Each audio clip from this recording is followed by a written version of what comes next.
Good evening, my dear English teachers in Peru. Welcome to a new webinar. My name is Pamela Salazar, and I'm part of the administrative team of this beautiful and big community. Welcome, my dear teachers.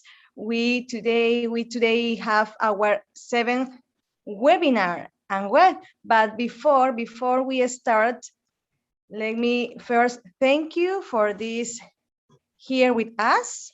This is a very important moment for all of us, and you know that we have always some directions, but first let me say thank you again, because we are growing up on Facebook. We are more than 19,000 members, and you can find us as English Teachers in Peru, English Teachers Learning Community. We have our webpage, and we have our private group on Facebook too. We also have a WhatsApp group. You can join us. There are more than 3,000 teachers on WhatsApp. So come on, you can join us. You can find a link on our page on Facebook too. And on YouTube, we have more than 3,000 subscribers, and you can find us on Google site, where we have more than 12,000 views. Thank you so much for being with us. And let's see what are the directions for today. Please remember that during the webinar, you have to pay attention to the speaker, because the explanation, all that topic that he or she is going to give us, is very important for us. If you have any questions, you can type them in the comment section. Yeah, you can type them, and at the end of the webinar, the questions are going to be replied or answered by our speaker. Remember that we have to fill in our exit ticket bag. The exit ticket will be shared at the end of the webinar. Yeah, you are going to have 15 minutes to fill in, so you have to pay attention, be careful, because it's only for 15 minutes. Yeah, and now let's see who the speaker is. Please, Miss Sulamita Chuden, can you help me introduce the speaker, please? Sure. Thank you, Miss Pamela Salazar. Hello, everyone. Welcome to our 7th webinar for today. I'm pleased to introduce our guest speaker for today's webinar. This is Mr. Leonardo Mercado. He's originally from Queens, New York. Leo has been in the educational field for more than 25 years. Over the years, he has led large-scale projects with Peru's Ministry of Education and other public and private entities. As a speaker, he has presented in the United States, Canada, the United Kingdom, and most of Latin America, including TESOL International, IELTT, MEX-TESOL, ABLA, and others. He is presenting the webinar titled Successful Teaching with the 4Ds Today and Tomorrow. The 4D model, International Dynamics, L2 Output Dynamics, Motivational Dynamics, and Tech Dynamics, is designed to optimize the lesson planning process to achieve the highest degree of teaching efficacy. In terms of face-to-face and virtual classroom practice, it serves as a guide for teachers to maximize their students' success. I'm totally sure it will be a fantastic presentation. Thank you, Mr. Leonardo Mercado, for accepting the invitation of our community English teachers in Peru. Welcome, and the audience is all yours.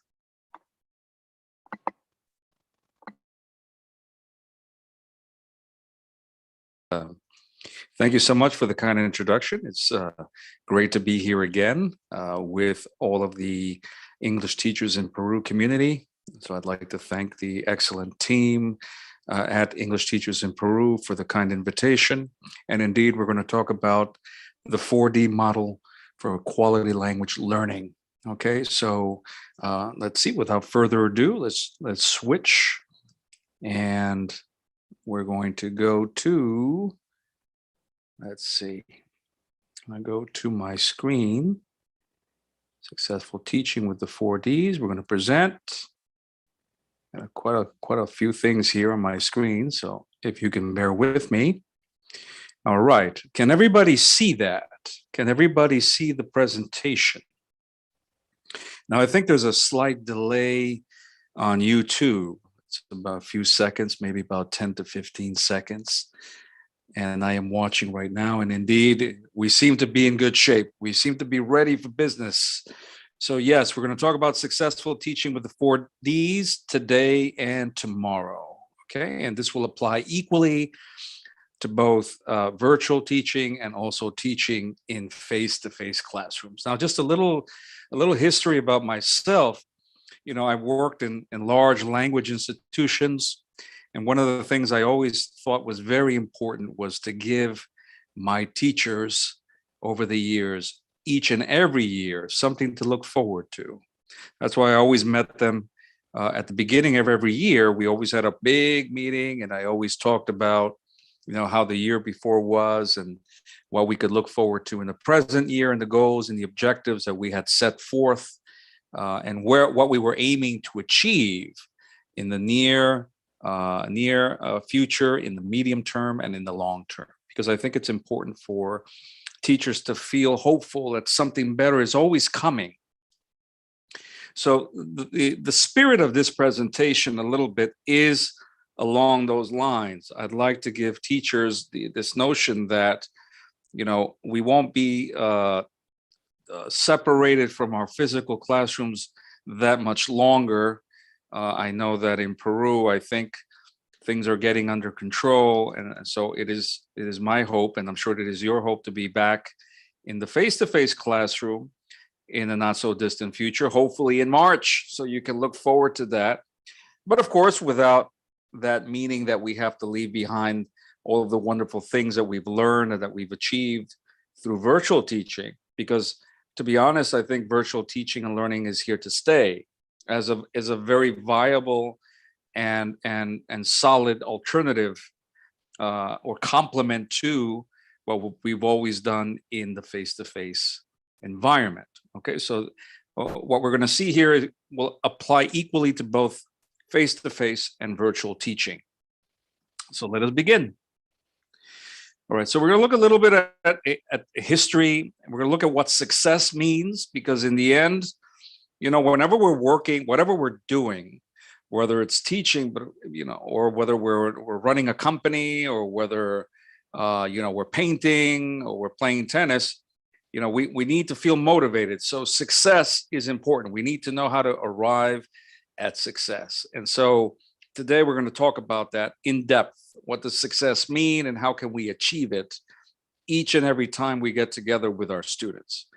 Then we're going to look specifically at the 4D paragon, all right, the framework, so to speak, that will help you achieve success each and every time you have your virtual class or your class in your soon-to-be face-to-face classrooms. Let's be hopeful that that will indeed happen. And hopefully at the end, we'll have some time for a little Q&A.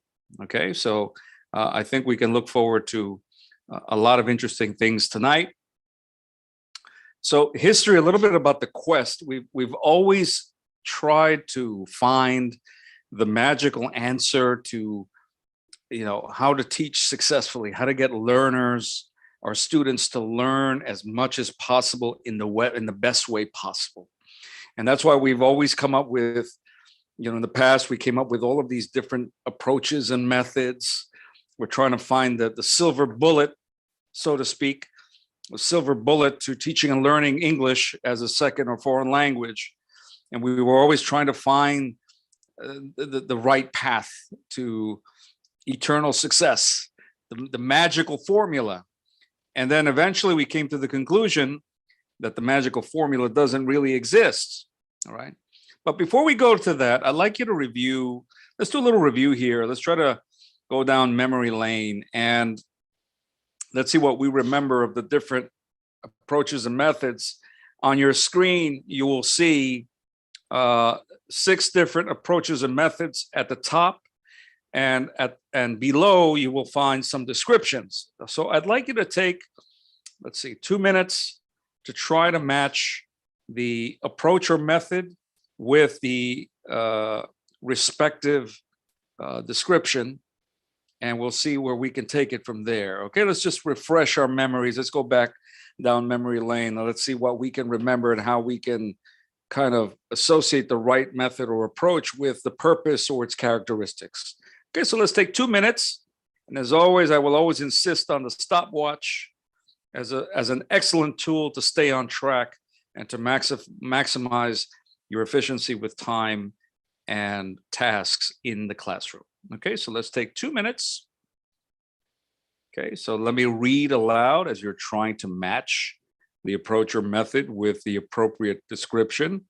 Number 1, it had upheld the belief that lessons had to be designed to minimize the possibility of having students make errors. So this was a little preemptive. We were trying to preemptively avoid, minimize the possibility that students would make mistakes. 2, it sought to create an ideal environment for learning, placing the students at ease, okay, as much as possible, okay? Number 3, it focuses on, not on grammar, but on the learning of language chunks, okay? On the learning of language chunks that we use very often in day-to-day communication. Number 4, it never intended to get students to use the second language, but rather understand it so the content could be discussed in the first language. And finally, number 5, it has students work on something until it is completed so that the outcome represents the culmination of a collaborative process. So these are the 5 descriptions, and we have about a minute left. Let's give you 1 more minute. And as I try to find the comments in YouTube, let me take a look here. Let me take a look and see. I see how many people are watching, but I can't read the comments. So, okay. All right, let me go back. Okay, so 30 seconds to answer.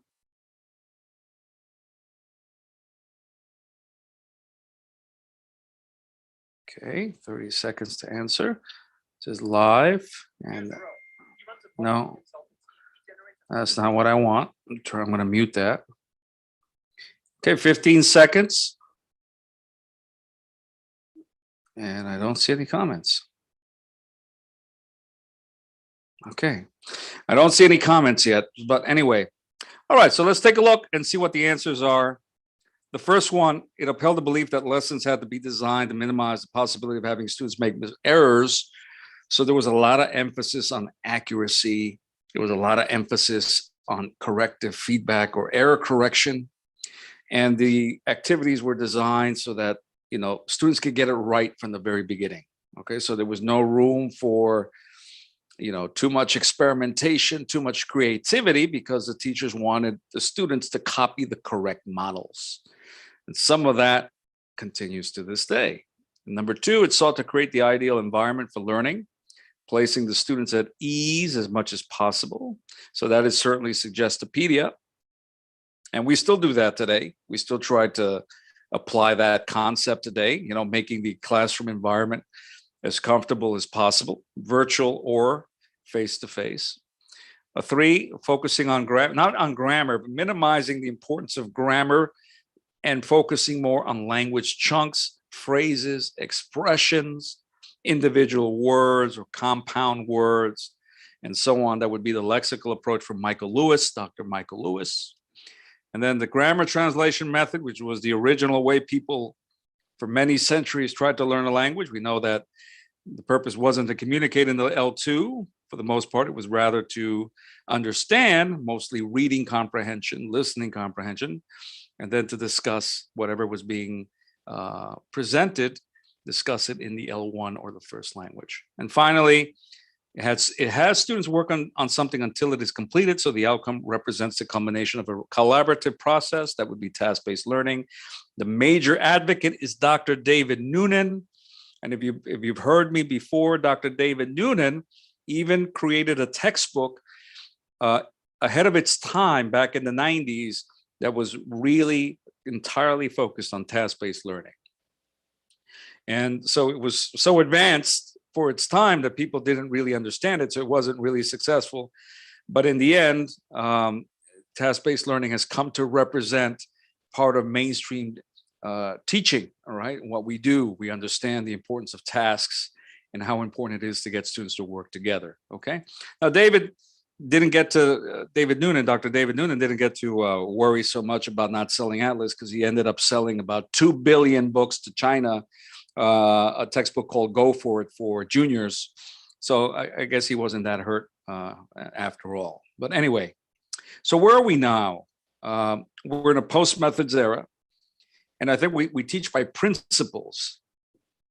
And so the principles are mainly maximizing motivation. We know that without motivation, effective teaching and learning cannot take place. And it's not just motivation for the students, although that's the primary focus of our efforts, but it's also the teacher's motivation. The teacher needs to be motivated, right? So we have to be equally happy and looking forward to our sessions online or our teaching sessions in the classroom if the whole thing is going to succeed, right? So the motivation goes both ways. It's for the students, but if we're not motivated, how are we going to motivate the learners, right? I mean, we have to be equally motivated. So we have to love what we do. Second, input and output are both important. Stephen Krashen still talks about the optimal input hypothesis, and he kind of minimizes a little bit the importance of output, of speaking, as opposed to input or comprehensible input or optimal input. But output is very important. Most researchers out there, most of the figures in the field will really be in favor of the importance of output as part of the teaching and learning process. And they'll tell you that output does contribute to some degree to the second language acquisition process.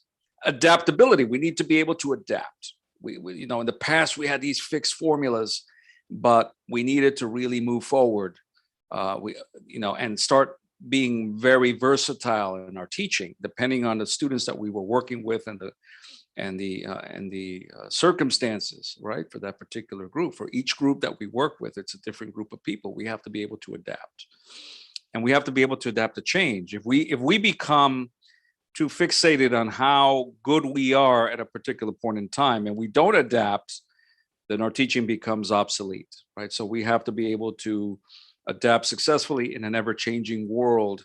The world is changing all around us, even with the pandemic. I mean, the pandemic has revolutionized a lot of the ways we do things in life in general. Creativity, innovation. We have to be creative. We have to find ways to make the teaching and learning process magical. We have to innovate, find new ways to attract our students' attention, keep them engaged. And lastly, goals and outcomes. We have to have a clear idea of how we're going to move forward, how we're going to get things done, and what is the end result going to be when we work with our students, right? Whether it's in a face-to-face classroom or whether it's a virtual classroom. What is the result of the effort that we all put into the process? And what are the outcomes that we're going to see that prove to us that the students learned and that our work was effective, okay? Now, the means, the ways we're going to get those things done, we look at the needs analysis or needs analyses, which is plural. So a needs analysis, which is singular, is something that we must always do to be able to figure out what our students expect from the learning process. The study materials, very important. Unfortunately, I get this, I still get to see how, some of the situations out there where people are working with textbooks the way they used to, but they're doing it virtually with an ebook. We have to make sure we find the right study materials, whether they be virtual, whether they be electronically adapted textbooks, whatever it is. We have to make good use of the materials, because if we don't make good use of the materials, or the materials are not adequate for our students' needs, they're really not going to make a significant contribution. The learning environment virtually is just as important as the learning environment physically in the face-to-face classroom. So we can create a very nice environment online, and we can help make our students feel at home and comfortable, and we can create a sense of belonging as well. It is possible to do that virtually. I mean, most of us, I think, can come to the conclusion that that is indeed the case. And then technology, again, technology will never diminish in its importance. If anything, it's become more important than ever now. And it's transformed the way we work and the way we see our students from here on. And finally, the teacher.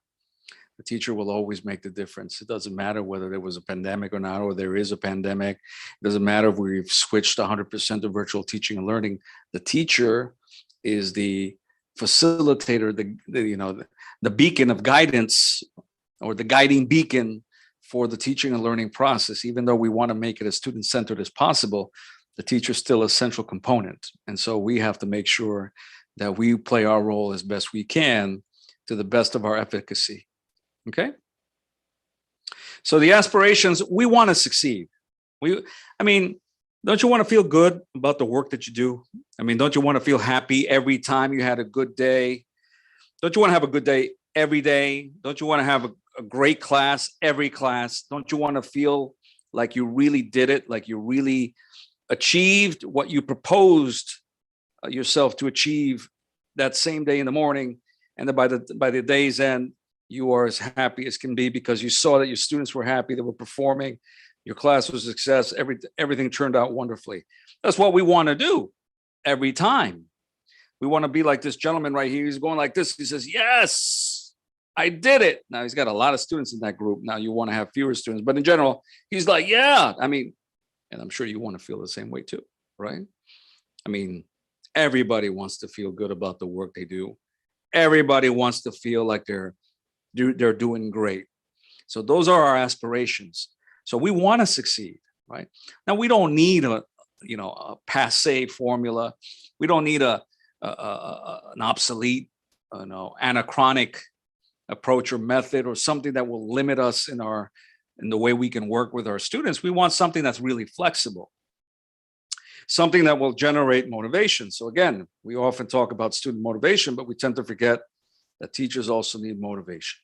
And one great motivator is success. We want to feel every time we get together with our students that we had a great class, and that our students are appreciative, right? They're happy, they're grateful. They're like, my teacher's the best. Wow, my teacher's really great. I'm really looking forward to my teacher's next class. I want to see my teacher again. I want to have fun again. I'm looking forward to my English class. I can't wait till the next one, right? So when you get all this positive feedback, you feel good. There's nobody on earth that doesn't feel good when people are appreciative, when people express gratitude.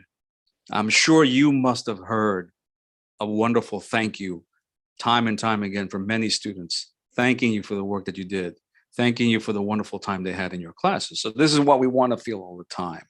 So again, success is ours too. When our students learn, when our students are happy, that's our success. I mean, we did it right. We did a good job. So how can I maximize the probability of success when I get together with my students? Well, that's why I came up with this very simple 4D paragon, the 4Ds, which have had different names in the past because the paragon has evolved over time. Originally, there were 3, now there are 4. And I wrote about this in a book that I published. It's called Technology for the Language Classroom. It was published by Macmillan Palgrave in London. And so that's where I introduce the 4Ds, right? So And so we talk about the 4 dynamics, right?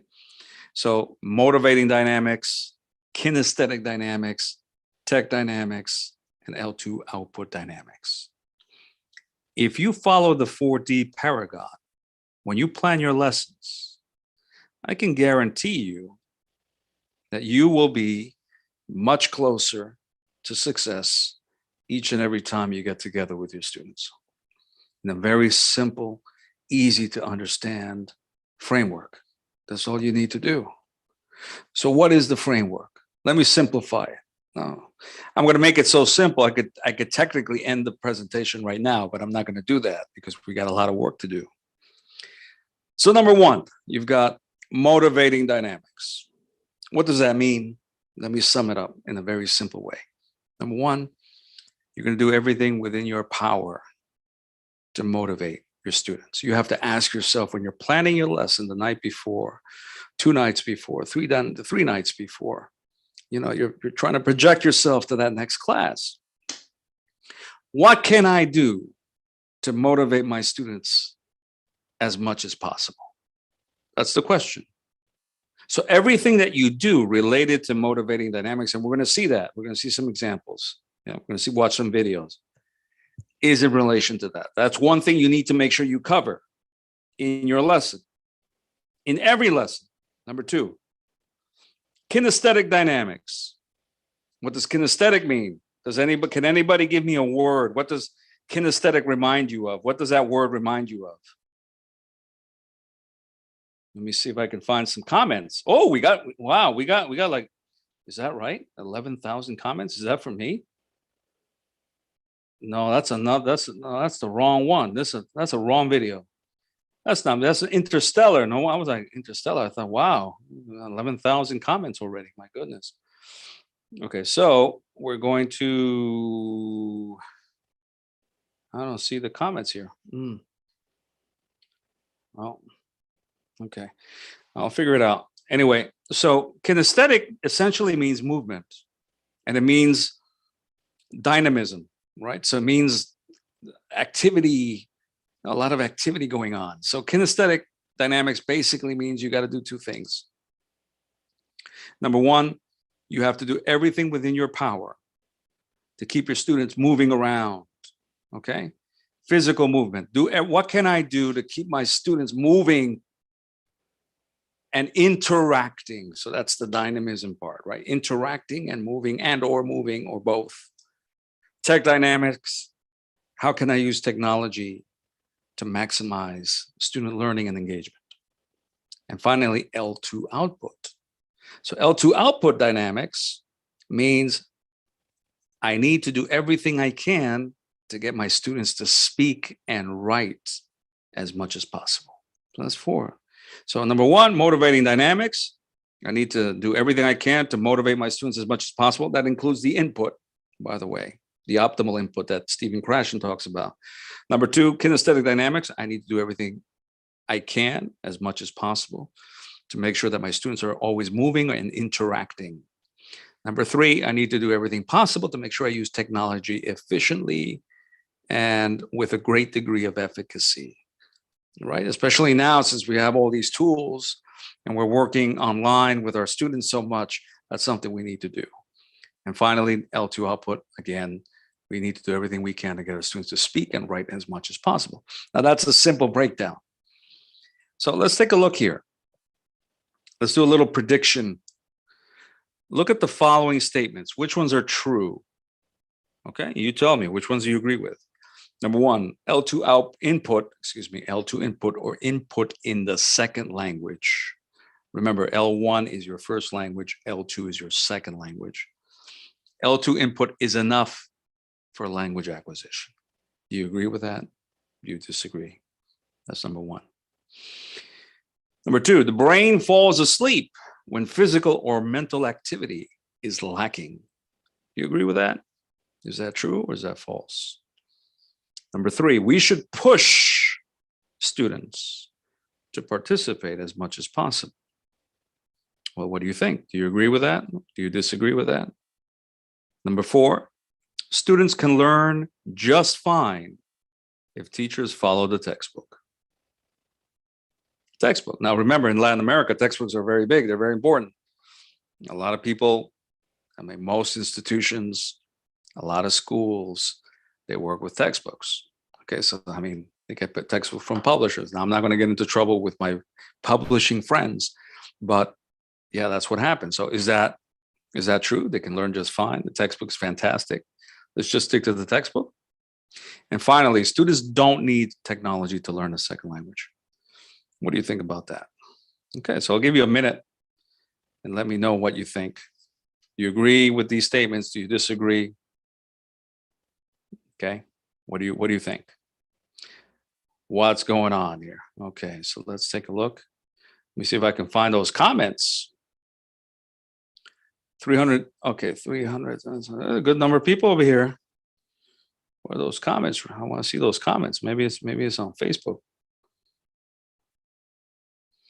Maybe I need to go to Facebook. Well, I'm watching the YouTube, so let me see if on Facebook we got, no, that's it. All right, so let me see here. So I'll give you one more minute and you let me know if you agree or not. And then I'm going to jump in here and let's see if I can find the 4Ds. 4Ds. Okay. And let's see. I'll go 30 seconds. It has to be something here. Leonardo. Everybody calls me Leo, by the way. I know my name is Leonardo. I'll tell my mother, but I mean, you can call me Leo. It's not that I don't like my name. It's just that, everybody calls me Leo. So, oh, there it is. Look, you see, I needed to get into. All right. So I see Nancy Alvarez. I know that name. I've seen that name before. Okay. Milagros. Umapio. There we go. I got everybody. Brigida Wanka. Okay. Marcelo Vega. Excellent. Charles Christian. Now I'm all right. Now we're connected here. Excellent. Excellent, everybody. Good. Let's take a look. Ruth Katrina, Isabel Lidia, Analí Toledo, Nancy Wamani, Hilda Rosario, Sandra Ticona. Excellent. Very good. Okay. So am I going up or down? Oh, I got to go down. Okay. So most recent is down. Very good. Excellent. Okay. So L2 input is enough for language acquisition. Most people will tell you no. All right. Because the research shows it. And most of the specialists in the field will tell you that's not true. You need to speak, you need to produce language. And you have two sources. Why? Because when you try to communicate, when you try to speak, and when you try to write, you do get feedback. Even if the person doesn't speak back. Even the funny look on a face is feedback, because the funny look tells you, you know what? I don't understand what you're telling me. And so you have to reformulate. And so that mental process of trying to reformulate your message so people can understand you is good for language acquisition. The research shows it. Okay. And I speak from personal experience because, I grew up, I was born and raised in New York City, but I grew up in a Spanish speaking household. And I remember, as I was becoming a teenager, a lot of family. And, we had these family reunions and I tried to speak Spanish, and every now and then I would make a silly mistake and, people would laugh. And as I tried to interact, I would say, hey, let me try that again. Let me see if I get it right. And so this constant effort to modify and polish my output helped me improve my language ability, my competence in Spanish. And needless to say, when I moved to Peru finally, and I worked in the professional environment for many years. I mean, speaking, being forced to, give speeches and negotiate and file reports, all of that improved, significantly enhanced my acquisition of the Spanish language. The same thing happens in English. Number two, the research shows the brain does fall asleep. That's why when you have in a physical classroom, you have the people sitting in a U and they're sitting there for like an hour and a half, 90 minutes. You got 25 students in the classroom and they're sitting in the U and they're not moving, and they're not, even when they're doing the role play, they're not even moving like this, So I would always I remember I was working somewhere, you can imagine where I used to work. And I would tell the teachers, hey, don't be sitting in a U shape. You got to move. You got to move around. Get your students to move around. Get them to pick up the desk, put it in front of the other student and let them face each other. We're trying to emulate what we do in real life. That's how people communicate. We don't communicate like this. Hey, how you doing? Yeah, okay. No, we got to face each other, right? You got to get up, interact, move around, chat, mingle, write on the board, dance, jump up and down, do all kinds of games, circulate, find different partners, work in groups, switch to another group. This constant activity keeps the brain awake and focused on the language learning process. Okay. We should push students. Now, this is relative. A push is a little pushy. Yeah. Push, it depends. It's relative, right? So push, you want to encourage students to participate as much as possible. Listen, you got to make it clear from the very beginning. You guys, if you're going to be in my class, you're going to participate all the time. And I can call on you at any time, whether it's a virtual class or a face-to-face class. I'm going to call on Karina Hidalgo. I'm going to call on Liliana Espejo. I'm going to call on Irma Moran. I'm going to call on Roxana Cortez. I'm going to call on Maria Sandoval. I'm going to say, hey, Miriam, don't think you're going to be, you're in the back and over there. Miriam, I can see you. I might call you at any time. So your students have to be, you got to keep them on their toes. They got to know that you might call them on them at any time. So this is important, because if you act in a very predictable way, they're not going to participate.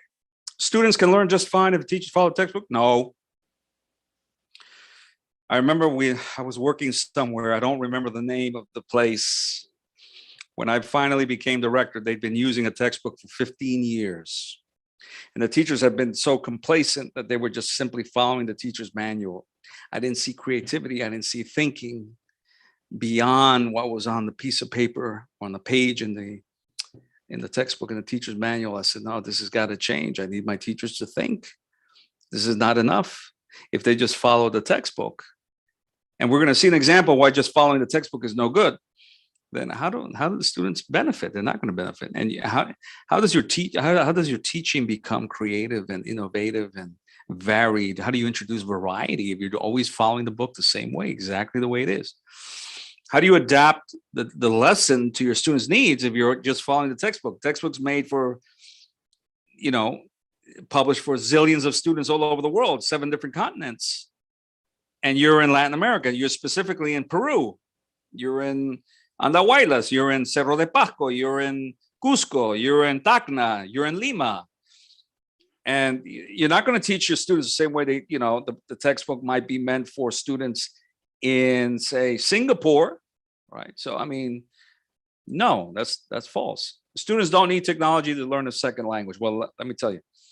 Let me see what are some of the answers. Number 5, disagree. Good, everybody disagrees. Fantastic. Because today, more than ever, we know this, especially after the beginning of the pandemic, most of our students, if we're working in schools, then all of our students are digital natives. Yeah.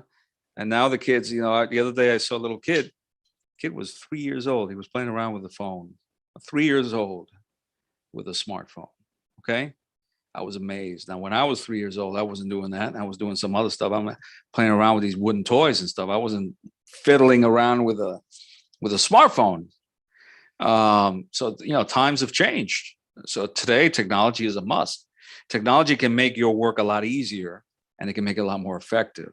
And it can make it easier for your students to participate and also to connect to what you're trying to do. Okay. So let's look at motivational dynamics. Motivation is the key to everything in life. If we're happy, we feel good about what we're doing. If we wake up in the morning with a smile, if we, we're getting dressed and we're looking forward to work, or we're looking forward to meeting our friends, or we're looking forward to our class, then things are a lot easier, right? Things happen a lot better. Yeah. But if we're not in a good mood, we're not motivated, then things are harder, right? It's harder for us to learn. It's harder for us to feel good about what we do. It's harder. If we feel bad about what we're doing, then we don't really want to do it all the time. We may not want to do it again. Yeah. Especially if, and I'll tell you a quick story. I tell this story all the time. There was a, they sent me to observe a teacher. Yeah, I observe teachers everywhere. And I was in another country. And I went to observe. I wasn't in Peru. I was in another Latin American country. And I went to observe. They said, listen, we need you to observe this teacher. She's an American teacher with a lot of experience in the US educational system, specifically the Chicago school system. And I said, yeah, sure, I'll go and see her. And I did go. I went to see her, and it really, the minute I walked in, I sensed that there was something wrong. I sensed, it's like, when you go into a room and it's cold and you get the goosebumps, it's like, wait a minute, something's not right here. And I could see the look on the students. I said, wait a minute, why they got that look on their faces? I mean, they look kind of horrified, these poor guys. And after about 5 minutes, I realized a teacher was doing everything within her power to make her students practically feel miserable. And she was doing everything that teachers shouldn't do, ever. And so I came to the conclusion. I said, well, how is it possible that somebody could act that way? And of course, if there is no motivation, if your students are afraid, if your students are terrified and they want the class to end and they want the month to end, they're not going to learn very much. So motivation is very, very important.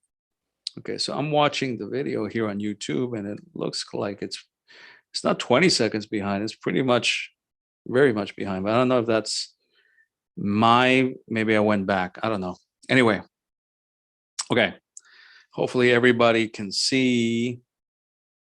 Oh, yeah. Okay. All right. Okay. Okay. All right. Good. So the teacher, number one, the teacher has to have charisma, has to have people skills, has to have a positive disposition. Okay. The teacher is everything. If the teacher doesn't have charisma, doesn't like people, doesn't like interacting with people, guess what? Teacher should go do something else. Okay. Whenever I met, at my former institutions, whenever I got together with a new group of teachers, I would always tell them, listen, guys, you want to be English teachers. You're here because you want to be English teachers. But the first thing you have to realize is, number one, you have to like people. If you don't like people, then this is not for you. You got to go, you can leave now. This is not the right place for you, because we have to love being around people. We have to understand people. We have to be empathetic. We have to have a positive disposition. We have to believe in our students.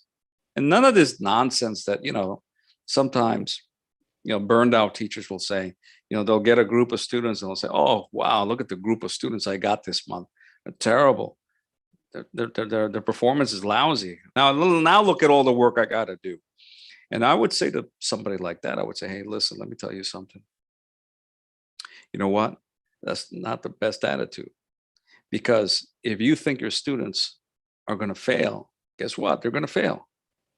And you know what? Really, once we get a group of students, they're our students. And we have to do everything within our power to help them succeed. And I can't, I never get tired of saying this, because it's something recurrent. It kind of happens over and over again. There are people who don't have a positive disposition. And so what you end up having is self-fulfilling prophecies, and students end up failing.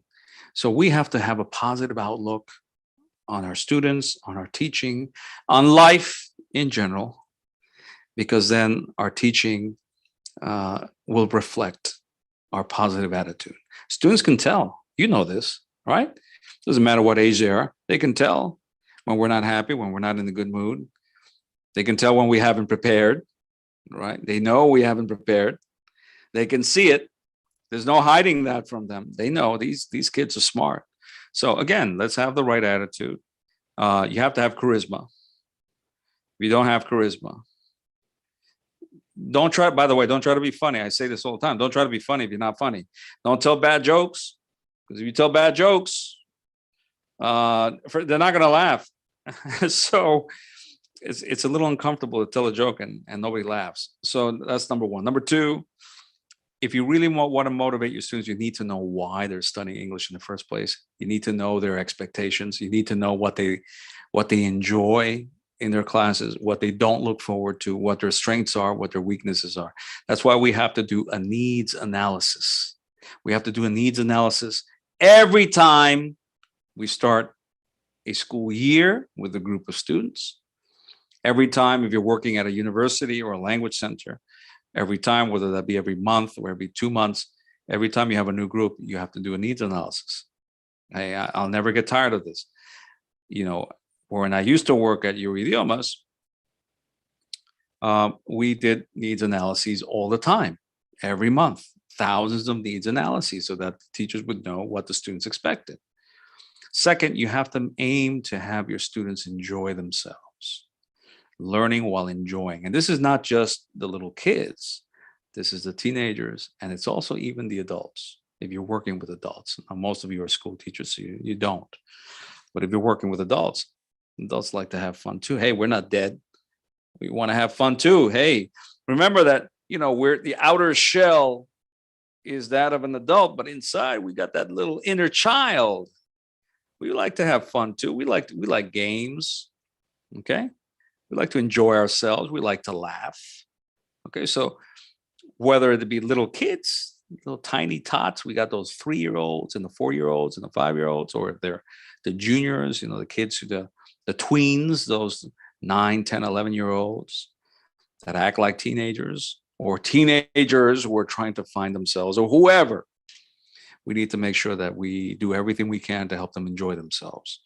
And variety. Variety is important. Predictability is the biggest enemy of successful teaching. When students know what you're going to do, or if they think you're going to follow the book 100%, you're always going to do the same thing, then guess what? That's what they're going to say. Oh, here we go again. Here's the same stuff, the same old. And the input has to be engaging. Okay. So what we choose will motivate. If we choose input that's enjoyable, that's meaningful, and I'm putting stress on that word meaningful, because if you participate in our MAS ELT program, you're going to realize that can help you. Knowing what that word means and knowing synonyms for that word can help you with more than one test for teachers, among other things. Yeah. So, okay. So here, for example, we see some questions. And I'd like you to look at these questions. These are real questions from needs analysis. I'd like you to tell me, pick 2 or 3 of these questions. Which ones would help you really tailor your classes to your students' needs? Which of these questions do you think would help you the most in knowing what your students want, what they need, and what they expect, so that you can really prepare lessons that will satisfy them and that will help them, and that will help them feel like, you know what, wow, my teacher, she really cares about me because she knows exactly what I want, what I expect, and, you know, what I'm looking for, the kind of practice I need. So which 3 questions do you think would be the ones that would help you really tailor your classes to your students' needs and expectations? Take a look at it. I'll give you a minute.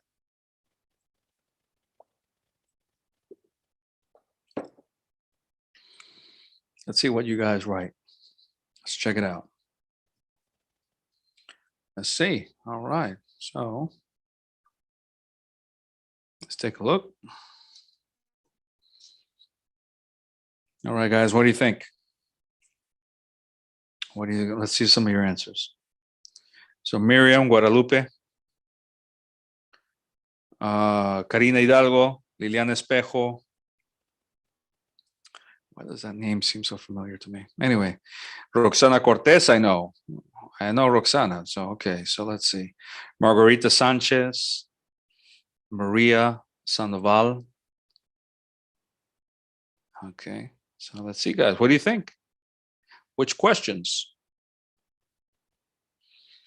Okay, so if we look at it, you know, we will see that a lot of you may choose number 7 and number 4 and number 5. Although if we know how to work with this information, all of the questions are actually very helpful. They can be very helpful. Okay, so we need to find it. We always have to try to find out what our students expect, what they don't like For example, if you know what your students don't like, you're not going to teach that, are you? Sure. Okay. Two things: gamification, cultural personalization will always come in handy. So whenever you convert your lesson to a game, that helps a lot. Whenever you personalize your lesson from a cultural perspective, you Peruvianize the lesson. Or if you're in Colombia, you Colombianize. If you're in Chile, you Chilenize. If you're in Bolivia, you Bolivianize. And if you're in Mexico, you Mexicanize the lesson. Because I think that what you need to do is find a good balance between, official course materials and culturally personalized materials. That's from the local country, the local culture, celebrities, places, etc., food, events, etc., and authentic material. Because if you use authentic material, then it's real material from real situations in English-speaking countries. And so you want the students to be able to use a language in a real setting, because the textbook stuff is sometimes so sterilized. It's sterile. So it's not really authentic. Doesn't really prepare our students sometimes to really go out there into the real world and listen to how people really speak and what they really expect to hear from you. Yeah. So anyway, so it's like I told you that story about me going to Paris. I was coming back from a conference in Latvia, and nobody spoke English in Paris. And it is true, they don't like to speak English. They want you to speak French. And so I studied French 3 years in high school. And when I went to Paris, I figured, okay, if nobody wants to speak in English, I can speak in French. I can try. Guess what? I asked a few questions. I made a couple of comments, and then they bombarded me with French. And I did not understand practically anything. So yeah, so you need, if you're learning a second language, you need to hear the language at a speed, and you need to hear expressions and ways to say things the way they say them in the real country. Okay. So let's take a look here. Who are these people?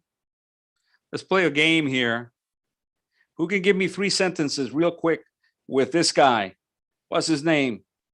I wanna see 3 sentences with this guy. Who's the first person who could write 3 sentences with this guy's name?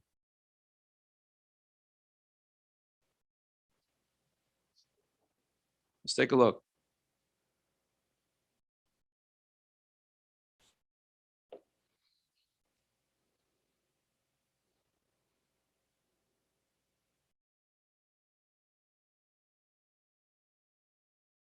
I lost the comments. Okay, so. Okay, let's see. Let's take a look. Let's take a look here.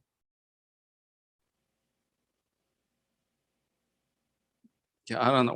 When I click on the official link, it doesn't really work. So I'm going to go back to where I was. And let me see. So 40s, let's go back. I'm going to have to find it again. Okay, guys, let's take a look. And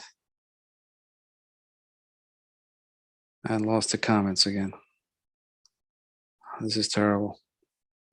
Okay, guys, so where is this? All right, guys, so listen, I'm not going to struggle with this thing. Okay.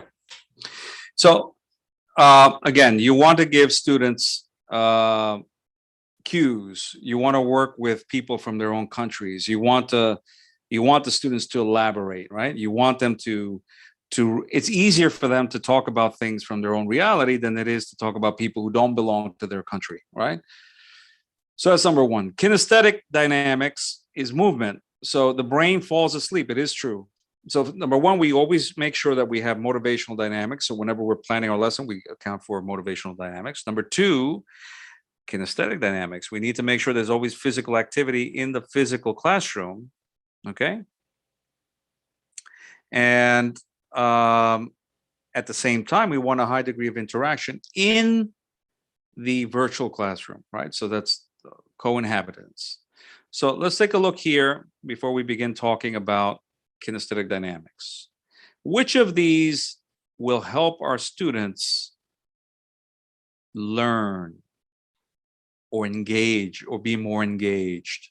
So we're looking at these numbers, number 1, number 2, 3, 4, and 5. Number 1, having students change partners several times. So might that be a part of kinesthetic dynamics? What do you think? Yes or no? Number 2, having students play charades up front to model new verbs. Number 3, having as many students as possible ask each other questions in 2 minutes. Number 4, having students do fact checking as soon as another student has answered. And number 5, having students run up to the board to write examples with a new grammar. So tell me, which one of these, how many of these are examples of kinesthetic dynamics? Okay, tell me which ones you think, and I'll give you 2 minutes for that, okay? Take a look at these. Which ones do you think might be examples of kinesthetic dynamics? Okay? Well, I try to find all the comments. There we go, we got them back. Piñera, president of Chile, that's right. Paolo is a football player. That's a very good activity. Yeah, good, Beatriz Dueña. So again, you want the students to elaborate. You want them to give you a minimum of 3 words, 3 sentences, okay? Paulo Guerrero is a Peruvian football player. Good. And so is, yeah, stop. Okay. Gaston is the, that's what, this keeps on getting in the way. Gaston is the best chef in Peru. Well, one of the best in the world, apparently. Okay. So number 1, number 2, and number 5. Okay. All right. So Lourdes believes number 1, 2, and 5 are examples of kinesthetic dynamics. Liliana, number 2. Janet Albarracin, 1 and 2. Okay, let's take a look. They're actually all examples of kinesthetic dynamics because we're having students move around, playing charades, switching partners, interacting with each other, having as many students. Remember, it's interaction also. It's not just physical movement. That's why interaction applies in the virtual classroom to a high degree. Doing the fact checking. Yeah, so we want more students involved. We want more interaction. And then having students run up to the board to write model examples with the new grammar. They're all examples. So stand up, not sit. No, sitting down is the biggest enemy of the ideal classes, okay? The ideal class, so the successful class. Have your students circulate. Have them do a lot of physical activity in the face-to-face class. If it's the virtual class, you want them to interact. You want them to speak. You want to use techniques like round robin or time pair share, which are cooperative learning techniques that maximize interaction in very short periods of time. Use chat circle or donut, or in the virtual classroom, time pair share in the breakout rooms, time pair share, round robin, okay, jigsaw puzzle, okay, etc. All of these different cooperative learning techniques that you'll get from our Caprica education courses. The role plays up front, right? So for example, there's a cooperative learning technique called 1 + 1 = 3. And that means that you have 2 students come together, they come up with ideas, they reach a consensus, and the ideas together are better than the individual ideas. So one of the things that I always do in the training videos is I have 2 students come together, they come up with a list of advice for somebody who just broke up with their boyfriend or their girlfriend or their husband or their wife, and they pretend they're going to give advice to this person. What kind of advice? What 4 pieces of advice would you give your friend, your best friend? And then they do a role play at Starbucks. And that always does the trick. It's a fantastic activity. You can adapt it for the age, for the age or anything, but you want the students to move around. You want the students to watch the show. You want as many students to participate at the same time. You want students to write on the board. And if they're not writing on the physical board, they're going to write on your electronic whiteboard or on the whiteboard during the video conference. Okay? That way you can see everybody's awake. So time participations are very good. You can use this in your breakout rooms. 60 seconds A, 60 seconds B, 60 seconds C. Student A could be Brigida, student B could be Eliana, and student C could be Lourdes. So, okay, Brigida, tell us about your vacation in 60 seconds. Brigida speaks. Stop, Eliana, 60 seconds. Eliana speaks. Lourdes, 60 seconds. Lourdes speaks. In your class of nine students, how many students participate in 3 minutes? What percentage? Can somebody tell me? What's the percentage? 100%. Okay, 100%. So 100% of the students participate. Okay, very good. So tech dynamics is next. Technology will never replace teachers, but teachers who use technology will replace teachers who don't. Now, this was said back in 1987 at a conference by Clifford. Okay, so Clifford talked about the importance of technology. Yeah, I want to close this because I want to see the comments. Again, this is very unuser friendly here. It's not very user friendly. Let me go back. Let me close this and let me go back here. And I get these ads. There we go. Okay. Very good. Okay. So it's true. So, even teachers today, they're like, oh, what do you think? Are computers going to replace us? Computers will never replace teachers. Computers will never replace humans. Humans have souls. Humans can feel. Humans can empathize. Computers can't. Okay. So that's number one. And there are things that humans can do that computers will never be able to do. That's number one. But you need, in this day and age, you need to use computers. Not just because your students expect you to, but because it makes your life easier. Don't you want your life to be a lot easier? Don't you want your work to be easier? Of course. I mean, we want our work to be easier. We want to be more efficient. And again, we want to be more successful. Okay. So let's take a look at this little quiz here. Let's see what you think about technology. Number one, tell me if you think it's true or false. Number one, students interact more in a face-to-face class compared to a virtual class. Do you think? Yes? No? Okay. Two, students can learn without technology. And three, students can cover more content with a textbook. And four, students feel better or more comfortable in a physical classroom. What do you think? What do you think? Okay. So let's see what you think.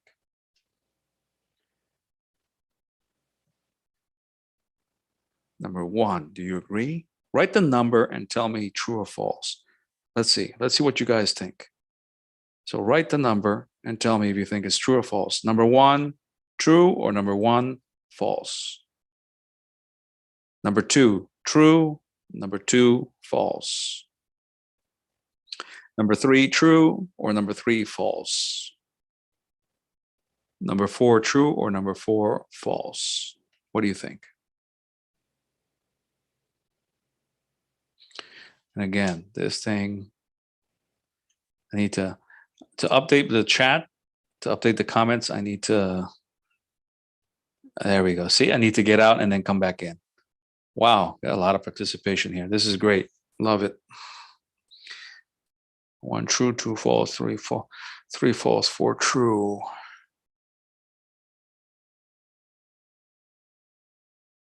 A lot of people say number one is true, huh? Number three, true. Interesting comment. That's interesting. Blanca Torres says 3 and 2 depends on the teacher. And Lucy says, Lucy Arena, number 4. Okay, so yeah. So listen, guys. I've seen class. Remember, you know, I've observed classes, and I've had people from Europe and the United States come and observe my teachers because I led two accreditation processes, international accreditation processes, and they were very demanding and they had to observe classes. So I always insisted that there be a lot of interaction, but it is possible to have a face-to-face class when there is with little or no interaction. You know this. We know this. Just being in a face-to-face class in and of itself does not ensure a higher degree of interaction. It is possible to have a higher degree of interaction in a virtual class. It depends on how you lead the class. It depends on the dynamics. It depends on how you facilitate the interactions. So no, by default, a face-to-face class does not necessarily have more interaction than a virtual class. It's all going to be up to the teacher. It's all going to be up to the activities or the tasks. It's going to be up to the timing. It's going to be up to the interaction patterns that you carry out. So no, number one is not necessarily true. It can be true, but it can also be false. Number two, students can learn without technology. Sure, they can. But is it easier to learn with technology? Certainly they can. It's easier. Can our work be easier with technology? Certainly can. Okay, so yes, so these are things we want to make sure we consider. Yeah. Okay. Here we go. So this is the way to get up. And I hate the ads on YouTube. Okay. 3, students can cover more content with a textbook. No, that's not true. It's not true. Because now listen, don't tell anybody, okay? This is just between you and me. There's some language centers out there that work with textbooks the way we used to work with the textbooks before the pandemic. And they're still teaching the same way. It's just that it's on give me a second. Okay. Okay, very good. All right. So they're teaching the same way they used to before the pandemic. Okay. And that's not the right way to teach. So if you're working with a platform and you focus your video conferences on speaking and learning strategies and some general preparation, other types of preparation, that can be much more efficient. So when the students work online, they can listen to the same listening 15 times if they want. They can read the text as many times as they want. They can listen to the text. They can recycle. Remember, when we teach with a textbook, we usually cover an activity. For example, we might cover a reading. We do the reading, we do the pre-reading, we do the silent reading, we do the exercises, the top down, bottom up, we do the productive activity, the personalized activity, speaking or writing, and then we move on. We don't go back. It's done, it's finished. We usually don't go back. But the student with a virtual platform, they can go over that as many times as they want. And there's usually a lot more content on a platform if it's well designed. So no, students can actually, it is possible for students to cover much more content with a virtual platform than they could cover with a textbook. It is possible. I've seen it. Actually, we teach that way. 4, students feel better or more comfortable in the classroom. It depends on the environment that you create. You can create a very friendly, community-driven, fun class environment in your virtual class, and you can have a totally bitter, scary, nightmarish environment in a physical classroom. I told you already about that teacher that I described. So it all depends. It all depends. Okay, so we'll move on. So reality check. We are living in a world of technology, and most people are digital natives, which means they live and expect technology all the time. Technology in the physical classroom with the equipment, bring your own devices, and your teaching, the teaching that you use, the computers and the multimedia projectors and so on, okay?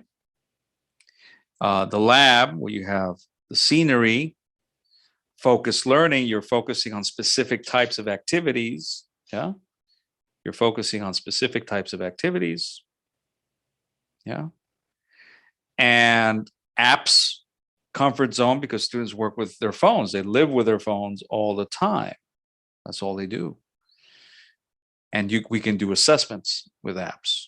And then autonomous learning and project-based learning. Self-learning, they can learn on their own. It's deeper because they go beyond what we cover in class and they go deeper. They can explore the language more and they can also work collaboratively. We use projects. So these are all benefits. So let's look at different situations. We can use the whiteboard to make it very interactive in a video conference session. All right, we can check on our students' accuracy. They can write examples on the board. We can also give our students feedback. We can record how they interact, and then we can listen, we can transcribe, and we can give them feedback on their pronunciation. We can give them feedback on how they use the target language, whether it's grammar or vocabulary, etc. So that's something we weren't able to do before in the physical classroom. In the physical classroom, we had to circulate, listen, maybe take some notes, give corrective feedback there and then. But now we can actually record our students, our classes, listen to specific students and focus a lot on what they need. And then tell them, hey, you know what, Kelly, I love the way you use connected speech. Or I can say, Marco Antonio, I love the way you pronounce, how you differentiate between the voice test and the unvoiced test. I can say, Beatriz, I love the way you really have come to master the simple past because you had trouble with that before. And I heard you speaking, I recorded and I was analyzing it. Here are some things that you said that were really good. We can record their participations. We weren't able to do that before. And we can also record our own classes, right? We can record our own classes and watch ourselves and tell if we're doing things correctly or not. So that's a good thing. Engagement, making sure that the students are popular with our classes, easy access, gamifying again.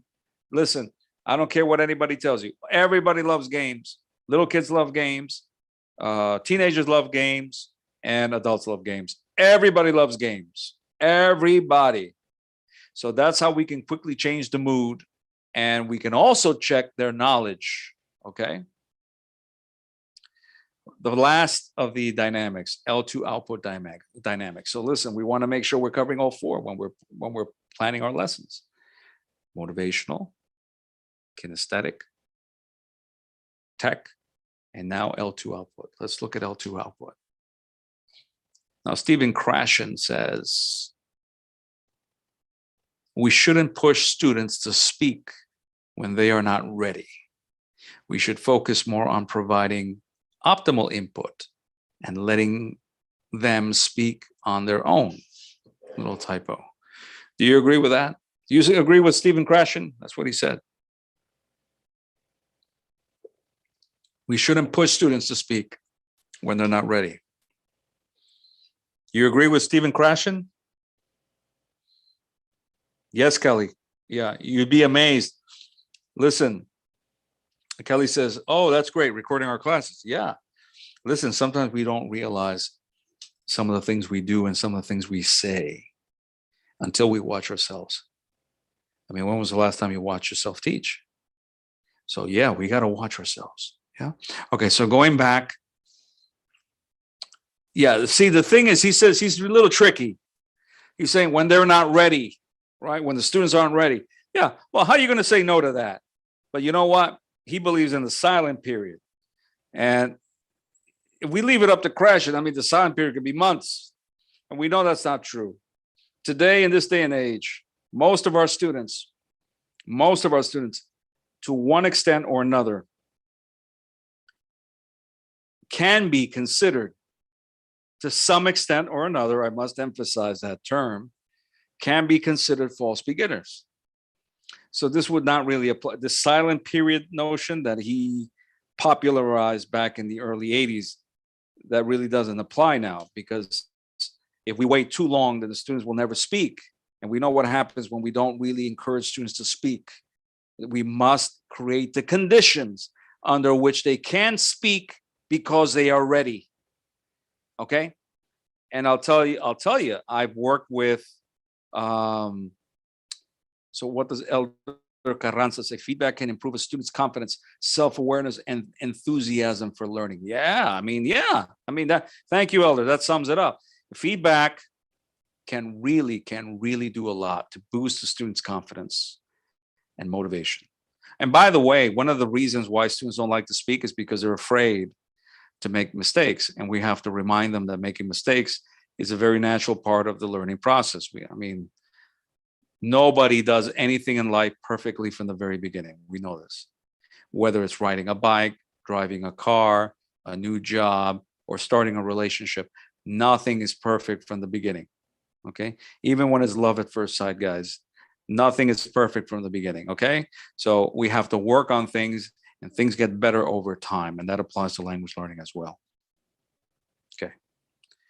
Okay, so listen, when we are looking at motivating dynamics, when we're looking at L2 output dynamics, I always like to talk about the speaking triad. So this is something that I think guarantees STT. What is STT, everybody? What is STT? Somebody tell me, what is STT?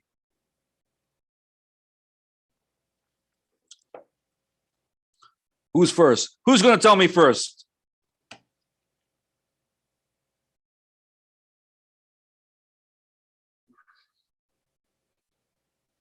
Excellent, Jorge Uceda.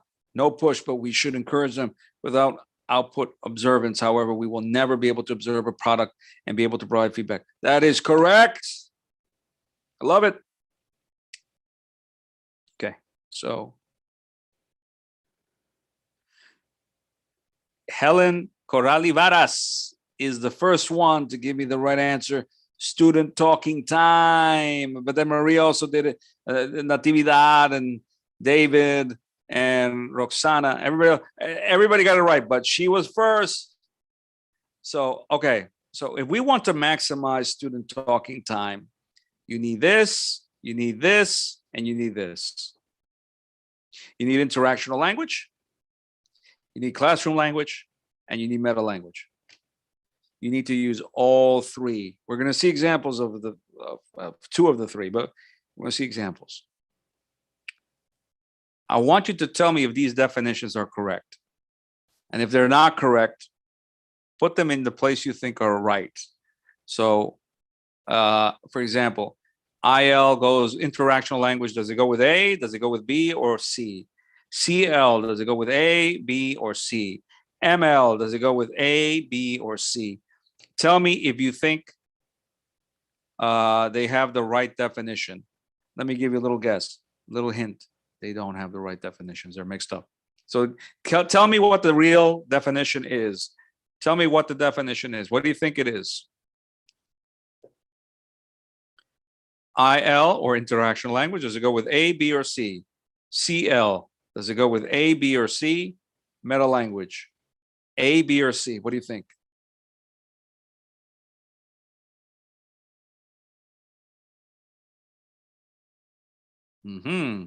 Getting a lot of answers from Merly and Virgen and Jasmine and Yeni Waman and Ligia Guillen. I know that name. Edith Machaca, Ruth Cotrina, Eliana Mamani. I know that name.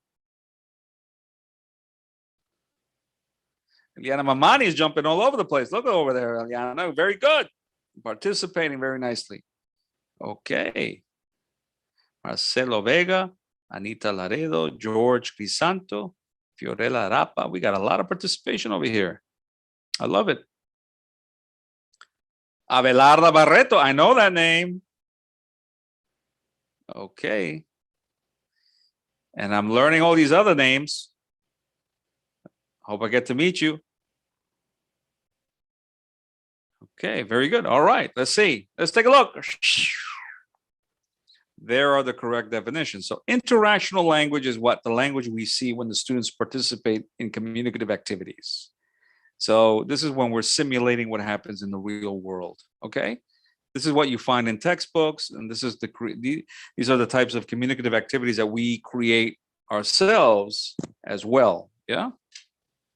Classroom language is when we get students to use a language in the classroom for routine interactions outside of the communicative activities we conduct and have them practice or participate in from a textbook or another source. So this is separate from the communicative activities in the textbook, or separate from the communicative activities that we create. So for example, it might be us talking about the instructions. It might be, teacher, I need more help. I don't understand this. Please come here. Okay, so you come, you go and you help your student. Okay. Teacher, can you give one more example, please? Okay, there you go. I want an example. Yeah, I'm saying, Leo, the student, he needs more examples. Or, teacher, when is the break? So Leo's thinking about the break. He wants to have his what is it? What was the name of that sandwich they used to sell?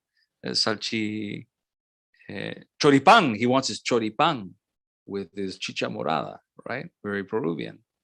Okay. Or maybe Leo is working with Tirsa Villarreal, and then he said, Tirsa, what is your answer for the number 1? So we're working together right on the exercise. So she's got her answers, I got my answers. And Tirsa says with perfect English, well, my answer number 1 is A. What do you have? I said, well, my answer is letter B. Why do you have letter A? I don't understand. So we're interacting with each other. Okay, so this is classroom language. And then meta language is when we want the students to describe or explain how the language works. Okay, so we want all 3 kinds of language in class: face-to-face, or virtual, face-to-face, or virtual. Not just face-to-face. We want to see it in virtual classes. Okay, we want to see both. So let's take a look at some examples. Voila. I want you to tell me what you think this is. Is this interactional language? Remember, communicative activities from the textbook. Is this classroom language? Or is this meta language? Which of the 3 is this? Okay, let's go.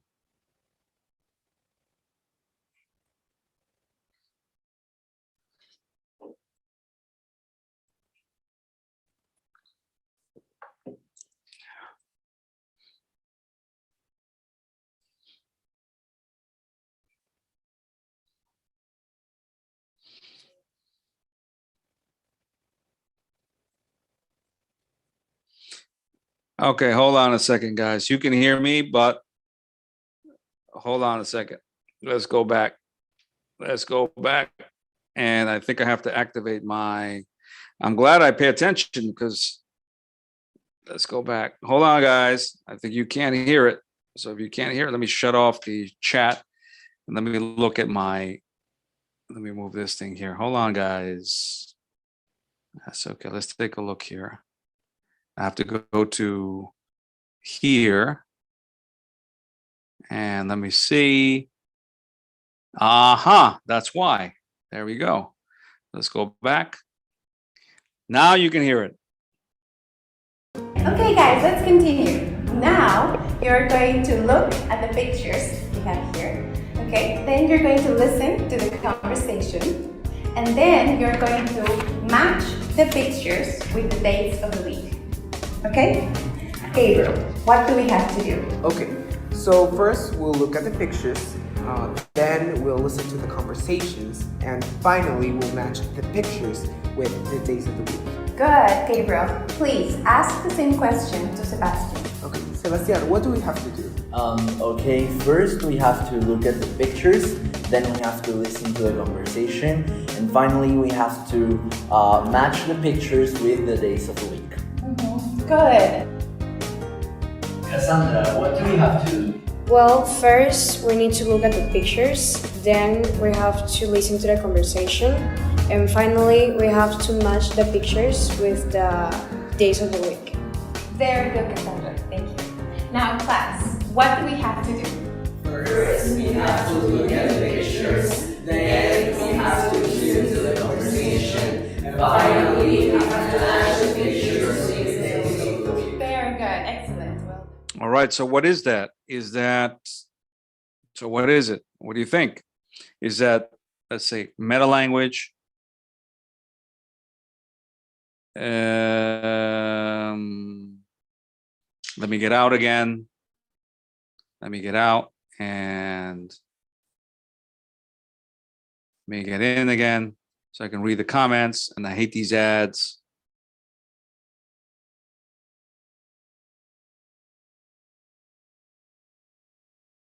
Oh, okay. So listen.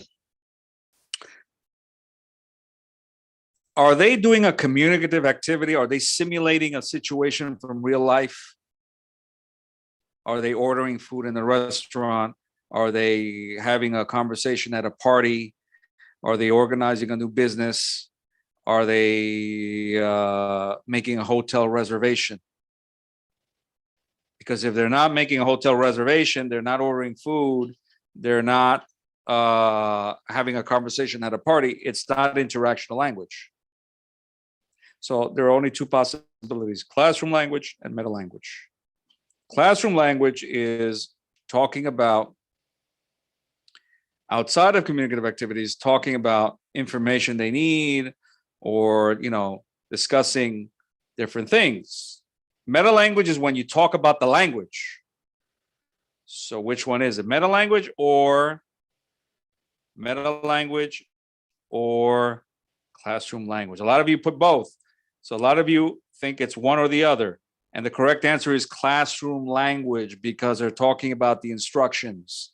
Classroom language, because they're talking about the instructions. Okay? Classroom language. All right. Let's look at this one now. We're going to go to the next one. Wrong. That's not the next one. That's the last one. So we're going to go to the next one. Okay. Listen carefully. Okay, so now we've seen participial adjectives with both ed and ing endings. We're going to put them into practice in the next exercise, okay? So I want you to read the dialogue and fill in the blank Look at the board. spaces with the correct form of the adjective. Okay, but be prepared to justify your answers. Okay, we can start now.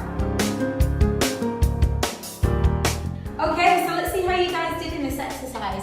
Rodrigo, can you give me the answer to number one, please? Yeah. What did you get and why? The answer to number one is exciting because it's in reference to Las Vegas, and Las Vegas is a city, so we use ing. Excellent, well done. So could you ask maybe Natalie the same question? Sure. Okay, Natalie, what do you have for number two? The answer for number two is direct, because it's in reference to Mike. Mike is a person, so we use ed. Okay, so what about number two? What do you think about the second video? Is that interactional language, classroom language? What do you think it is?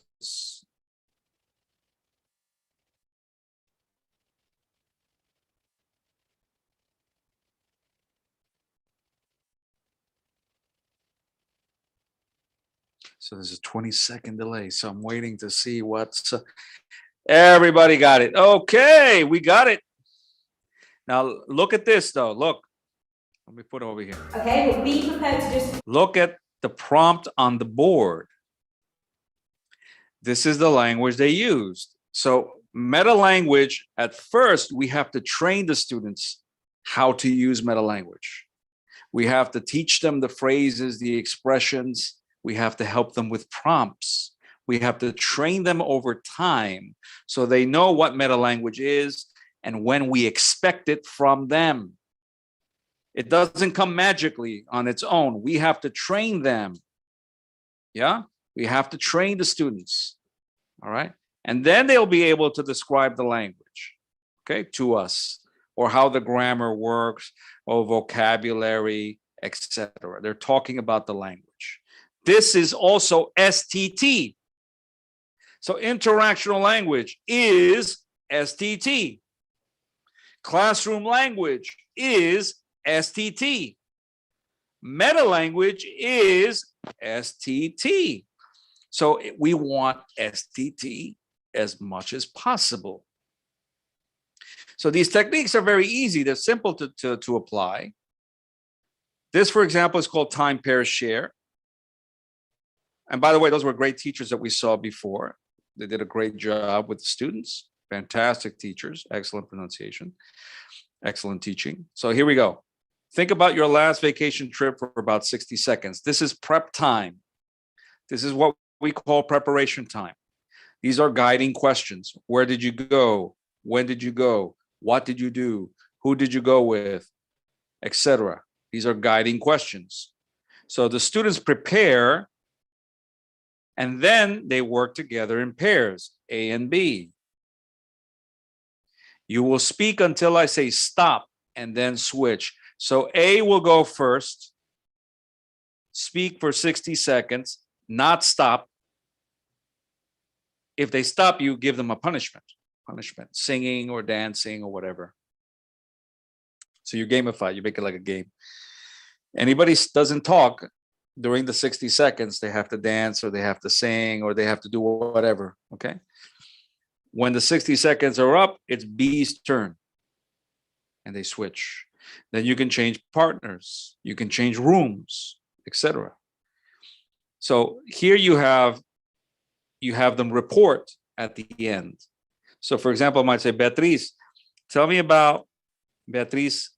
tell me about one of the vacations that your classmates told you about. Tell us what. And she's going to say, well, I spoke to Carla Reina, and Carla Reina, she went to Huaraz with her family over the weekend. They went to Huascarán. I think it's in Huaraz. They went to Huascarán. You know, they went up the mountain. They had great food, and she tells us about the vacation. Okay, very good. Now ask somebody else. So she asks Gloria Serna. Gloria, can you tell us about one of your partners? So Gloria's going to say, well, I spoke to Olga Ramos, and Olga Ramos, she went to Ecuador. She went to Guayaquil last year. She went with the family as well, and it was summer, so it was hot. They did a lot of sightseeing, so she tells us about the vacation. And you want the students to ask each other. So you only ask the first time. So you have student-to-student questions, you have reporting, you have time pair share, you have all these different techniques. And if you want the students to improve their fluency, you can reduce the time every time they have a new turn. So this is, again, a way to maximize student talking time. Here, for example, we have prompts, right? So how often, what's a good question for this one? How often, what's this? What's this picture over here? What do you see in this picture?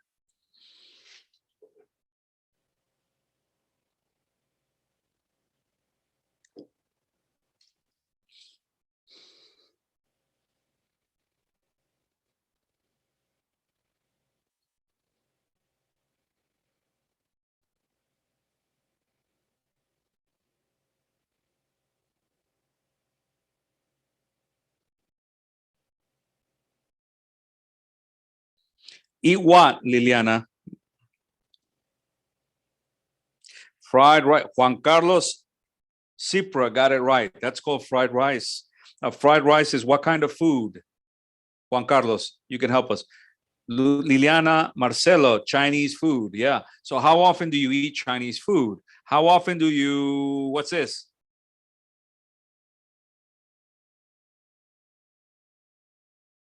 How often do you eat chaufa? Now, Orieta, that in English, people would not understand chaufa. In fact, I've asked Chinese people here, and they don't know what chaufa is. They kind of know, they're not too sure. So it's not universal. Even the Chinese they're not too sure about it, and there was some Mandarin Chinese, over here. But how often do you eat fried rice? How often do you eat Chinese food? How often do you, what's this? Watch the audio. How often do you eat chaufa? How often do you go shopping? And so you want the students to first use the prompt to come up with the grammatically correct question, and then you want another student to answer, okay, correctly. So the 1+1 rule is a way to get students to elaborate, and these are techniques that we need to use. Yeah, these are techniques that we need to use. 10:05. Can you hear me? Hello, can you hear me? Let me see. Can you hear me? Okay, very good. Okay, very good. Okay. So the 1+1 rule, we want the students to elaborate because we just don't want minimal STT. We want to maximize STT, and we need to encourage students to elaborate, because if we don't, from the very beginning, they're going to speak very little. And when they finish a year or 2 years or 5 years or 10 years or whatever it is, they're still going to speak very little. You know, I remember they used to tell me, I spoke to teachers at the school level. They said, you know, Leo, this, you know, problem is, or Mr. Mercado, depending on the formality, they said, listen, the problem is, you know, the students, they begin with good morning, good afternoon, and good evening. And when they finish high school, they're still saying good morning, good afternoon, good evening. I said, yeah, because we don't really push our students, encourage our students, inspire our students to speak more. So we need to make sure that they elaborate. So for here, for example, we might be talking about places. Yeah. And so, for example, look at these different places, right? So what's this over here? What's this over here? What do we call this? Rosa Ramos, how often do you play video games? Very good. How often do you read a story? Carito Betsabe Alvaro. How often do you see Netflix? Olinda. Very good, guys. So what do we call this here? What's this? What's this place here? What's that place?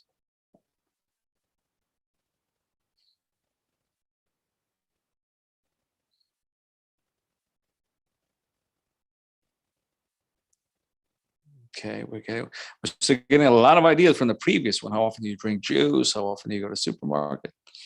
How often do you exercise? Good questions. Hilda Rosario, a mall. This is a mall. So what is a mall? What is a park? What is a bank? What is a fast food restaurant? What is a zoo? What is a department store? So we want the students to give us the definition first, a general statement. Then we want them to give us an example. And then we want them to give us a personal experience. So if we talk about a mall, what is a mall? Can somebody give me a definition of mall? Good, everybody's getting it right. Vilma and Carola and Lucy and Karina. So what is a mall?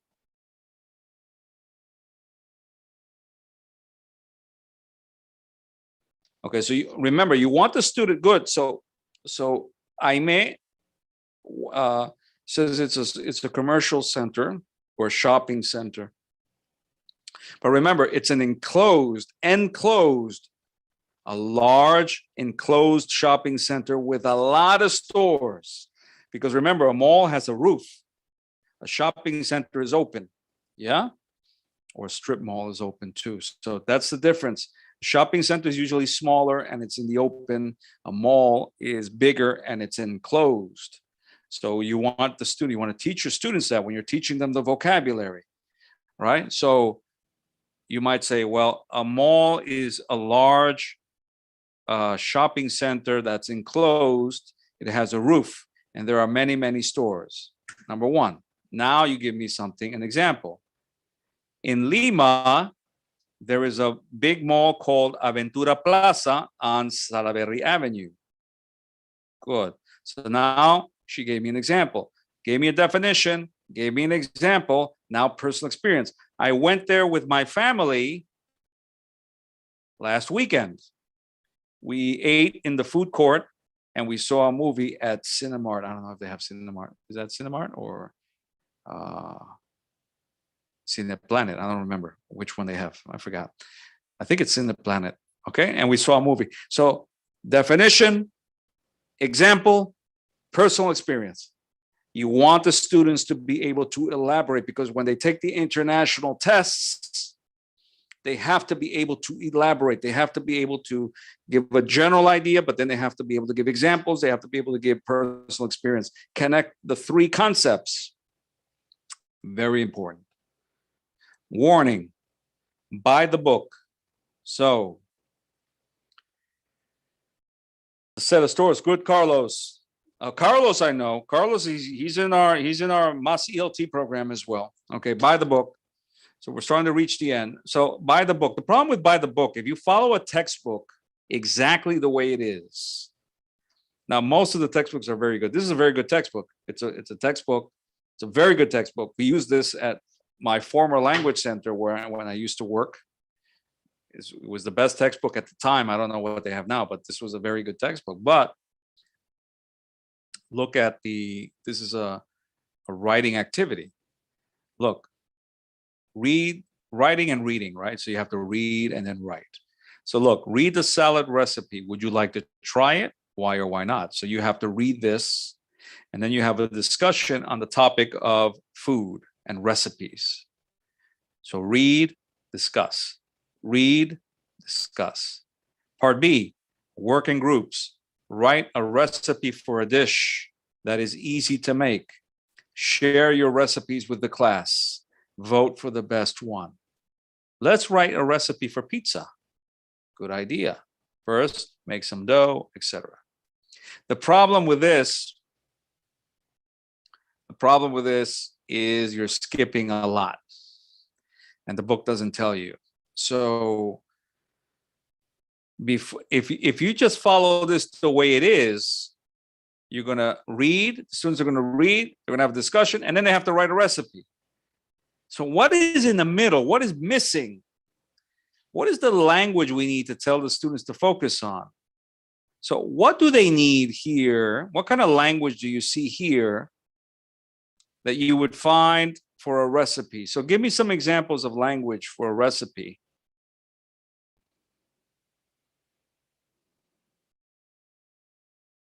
I see Nancy Alvarez is also writing. Okay. So what kind of language do we need for a recipe?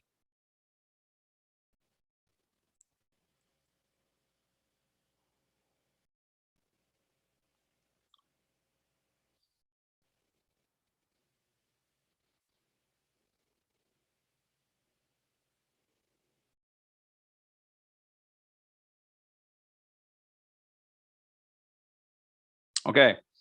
This activity will not work if you don't highlight the language in the reading text. Okay? So for example, Juan Carlos Cipra, commands or imperatives, sequence words, Doris, instructions, Orieta, food language or nouns related to food. Again, we have, everybody's running so quickly. Oh my goodness, cooking verbs, steps to follow in a recipe, vocabulary, good. So what we need to highlight nouns, specifically vocabulary words, verbs, specifically imperatives, sequence markers, quantifiers, etc. We have to do that if they're going to write their own recipe. Otherwise, they cannot write their own recipe. So we have to do that, and the book doesn't tell us that. So we have to think, what do my students need to do to be able to do this successfully? And sometimes we have to pre-teach responsively, okay? So we have to respond. We say, well, you know what? I need to pre-teach, because you're not going to make a ceviche with these ingredients. You're not going to make ají de gallina with these ingredients. You're not going to make lomo saltado with these ingredients, okay? So this is so we have to personalize culturally. Now, case study. Look at this situation here. I want you to pay attention to why it's not a good idea just to follow the textbook. The teacher has just presented the past perfect. The teacher wants students to practice the past perfect. The focus of the activity is Justin Timberlake. The students are all teenagers, 14 to 15 years old. The task is to look at different life events and achievements for Justin Timberlake on a timeline and write sentences in the past perfect. The teacher reviews the examples to check. Now, this activity looks good, but it was a complete disaster. Nobody participated. Nobody had correct answers. Nobody could use the past perfect except one student. There's always one student. I observed this class before the pandemic, 2 months before the pandemic. My question to you is, why was this lesson a disaster? Why didn't it work? I mean, Justin Timberlake is a nice guy. So why didn't this work?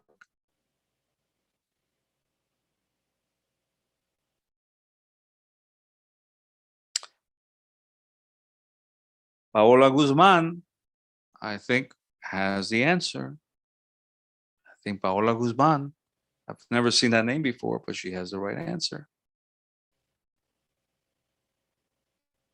She's right. Anybody else? Anybody else? Let me take a look. I want to see. I'm checking.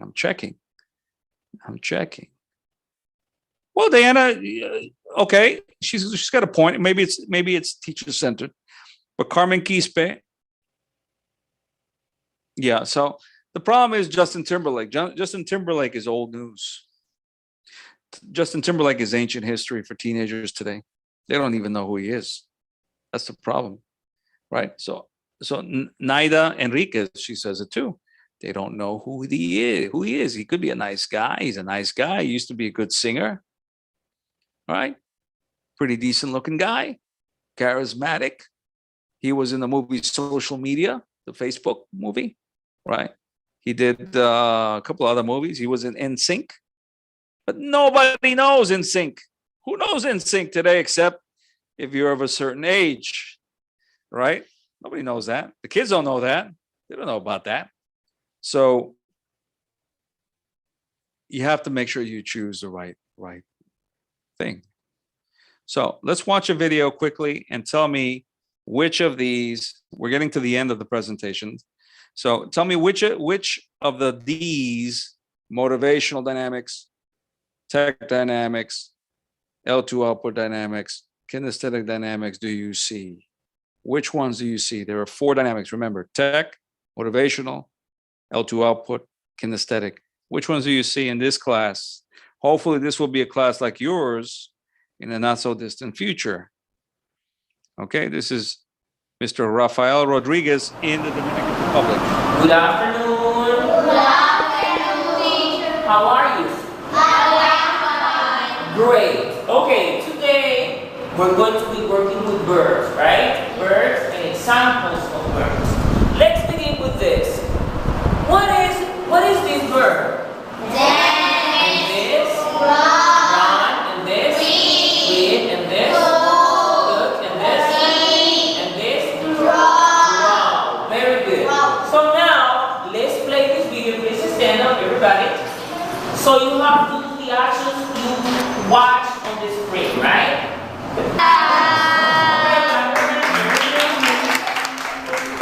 So take a seat now. Let's take a seat. So now, I'm going to show you a bird, and I want you to tell me examples of the bird, right? What is this bird? Green. Green. Who can give you an example with green? Yeah? You?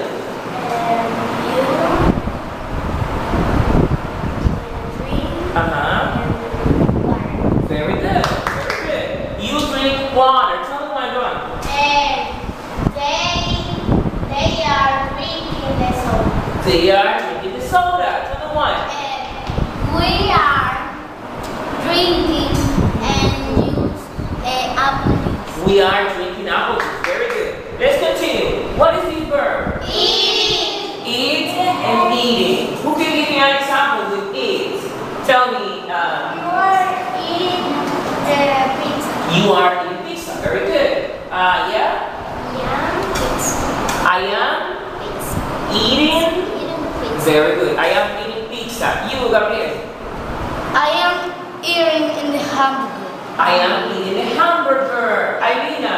I am eating the pizza. I am eating pizza. Very good. So let's continue. What is this verb? Speaking. Speak and speaking. Give me an example.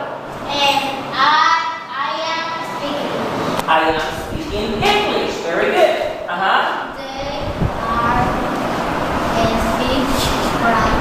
French. They are speaking French. Oliver. We are speaking English. Very good. We are speaking in English. So what is this Okay, everybody. So tell me,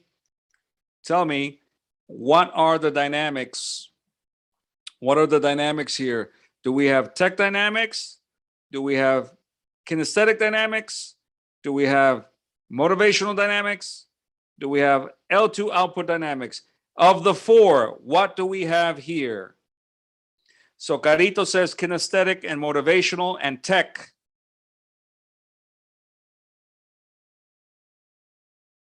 The 4Ds, Orieta says the 4Ds. We have L2 output, we have motivational, we have kinesthetic, we have motivational, kinesthetic, tech.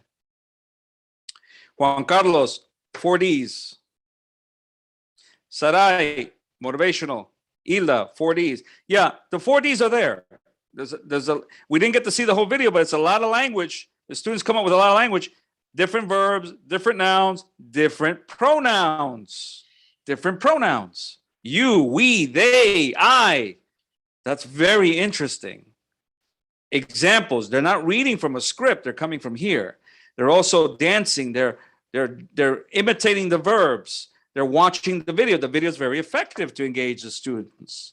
So there's interaction, there's kinesthetics, there's tech, and there's output. So that's a nice 4D class, okay?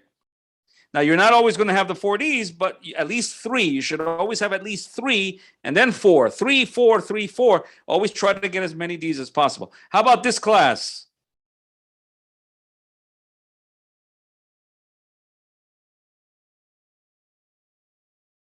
Now, and then you can also participate in a little bit. What do we have to do first? Let's see. Okay, let me tell you that I don't know how to cook very well ceviche, but let's I am going to try to do that. Okay, first you need to cut into a pieces the fish. Okay. You have to squeeze. Then you have to squeeze the lemon. Some lemons, or the lime that as limes. Mr. Mercado told us that it is limes. So you have to squeeze limes in a bowl. Okay. And you add the fish, the pieces of fish. Okay. All right, Katia. Let's have somebody else to help you too. Maybe since you say that you don't know how to do this very well, but it sounds good. You sound almost like a pro. But let's see if somebody else can help you too. Let's see. Who would like to help Katia? Nancy? Ala? Which one of you would like to help? Yes, in my case, first Ala or Nancy? Nancy. How would you help Katia? Yes. In my case, first we have to wash the fish. Okay. And chop the fish into cubes. Yeah. Chop the fish into cubes. Right. And the next step is to place the piece in the container that you are going to use to serve the dish. Okay. And the following step is to mix the fish with the chopped yellow chili. Okay, so you get the idea. So here, which of the dynamics do we see here? What kind of dynamics do we see here? The 4Ds as well. Well, you have Peruvianization of the lesson. So you have ceviche, you have the ingredients, you have constructivism. It's a little task-based because we're putting together the recipe. You have the students elaborating, explaining the steps with a little help. But, you know, this is stuff that they studied on the platform. So again, you have interaction, you have tech dynamic. We're using the technology effectively to make it easier for the students to associate the recipe with the picture. They're producing language. It's motivating because it's a dish that all Peruvians know. If you're not a Peruvian, then there's no, you can't be without ceviche if you don't know what it is. So final conclusions. It's not easy. It's easy if you apply the 4Ds whenever you plan your lesson. It makes it easy. Our work as teachers is daunting, but it can be much easier if we apply the 4Ds. So motivation, it really increases motivation. We don't want to be in the straitjacket. We want to be creative. We want to be versatile. And it also allows us to meet standards for learning and for assessment. The final ideas, the ultimate measure of success. I want to finish the night with this idea. Learning outcomes are the ultimate measure of success. What we see from our students, what they produce, what they do, what they say, what they write, how they respond will tell us if the class was a success, a partial success, or unsuccessful. Learning outcomes, remember that term. It's not the same as learning objectives, because learning objectives is what we teach. Learning in outcomes is what we see as the result of our work, okay? So let me show you, we're gonna finish with this video. This is from Cambridge Assessment. And I want you to tell me, look at this question here. This is what the students are supposed to do. I want you to tell me if they can do this or not. The question is, do you like these outdoor activities? Say why or why not. We're gonna listen to Asia or Asia and Victoria, okay? And I want you to tell me if Asia can do it, if Asia answers these questions correctly, and if Victoria can do it. And you tell me if the outcomes are there. Can the students perform this? Yes or no? Okay, here we go. And we'll finish with this. Hold on, let me go to, hold on a second, right there. Now, in this part of the test, you're going to talk together. Here are some pictures that show different outdoor activities. Do you like these different outdoor activities? Say why or why not. I'll say that again. Do you like these different outdoor activities? Say why or why not. All right? Yes. Now talk together. Do you like these different outdoor activities? Yes, I really like it. What's your activities? My favorite activities of this is going to bicycle. Do you like ride the bike? Yes, I really like it, and I'm quite good.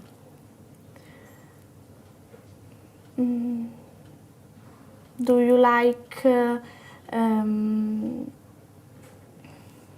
swimming in the swimming pool? No, I don't like it very much. For me, it's bored. Do you like going to concerts? No, I don't like going to the concert because it's very boring. Do you like going to the park for a picnic? Yes, I like going to the park with my friends for a picnic because it's very funny. What's your favorite outdoor activities? My favorite is swimming. Thank you. Asia, do you think skateboarding is difficult? Okay, so. Yes, for me it's difficult. Hold on a second, let me go back. Okay, that's over. So, what do you think? Asia, this girl, did she answer these questions correctly? Yes or no? So write Asia, Y or Asia, N. And Victoria, Y or Victoria, N. Tell me, did they answer these questions correctly? Because this is an indication of the outcome. Did they answer these questions correctly?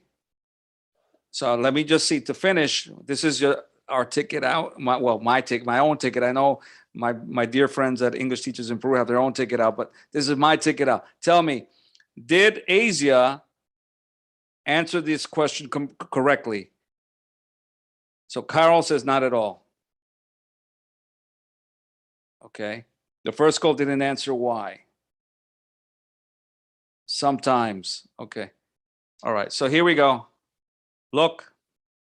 First question, do you like these outdoor activities? Yes, I really like it. What's your activities?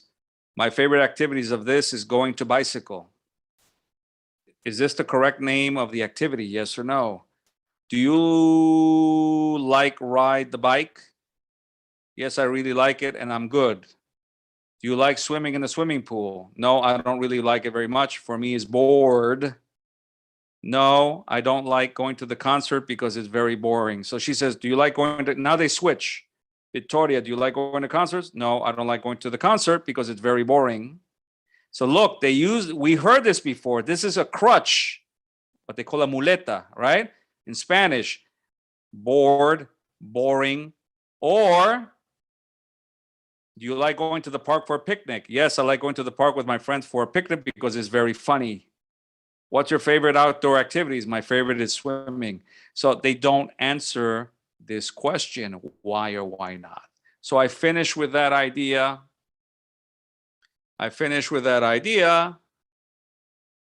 Saying learning outcomes is everything. Learning outcomes is everything. If we don't get learning outcomes, then we can never be really sure if our class was successful. What our students give us, what our students show us, what our students demonstrate will reflect the results of our work. Thank you very much. Thank you for coming. My pleasure being here, and I hope you found this presentation helpful, okay? And thanks to my friends at English Teachers in Peru.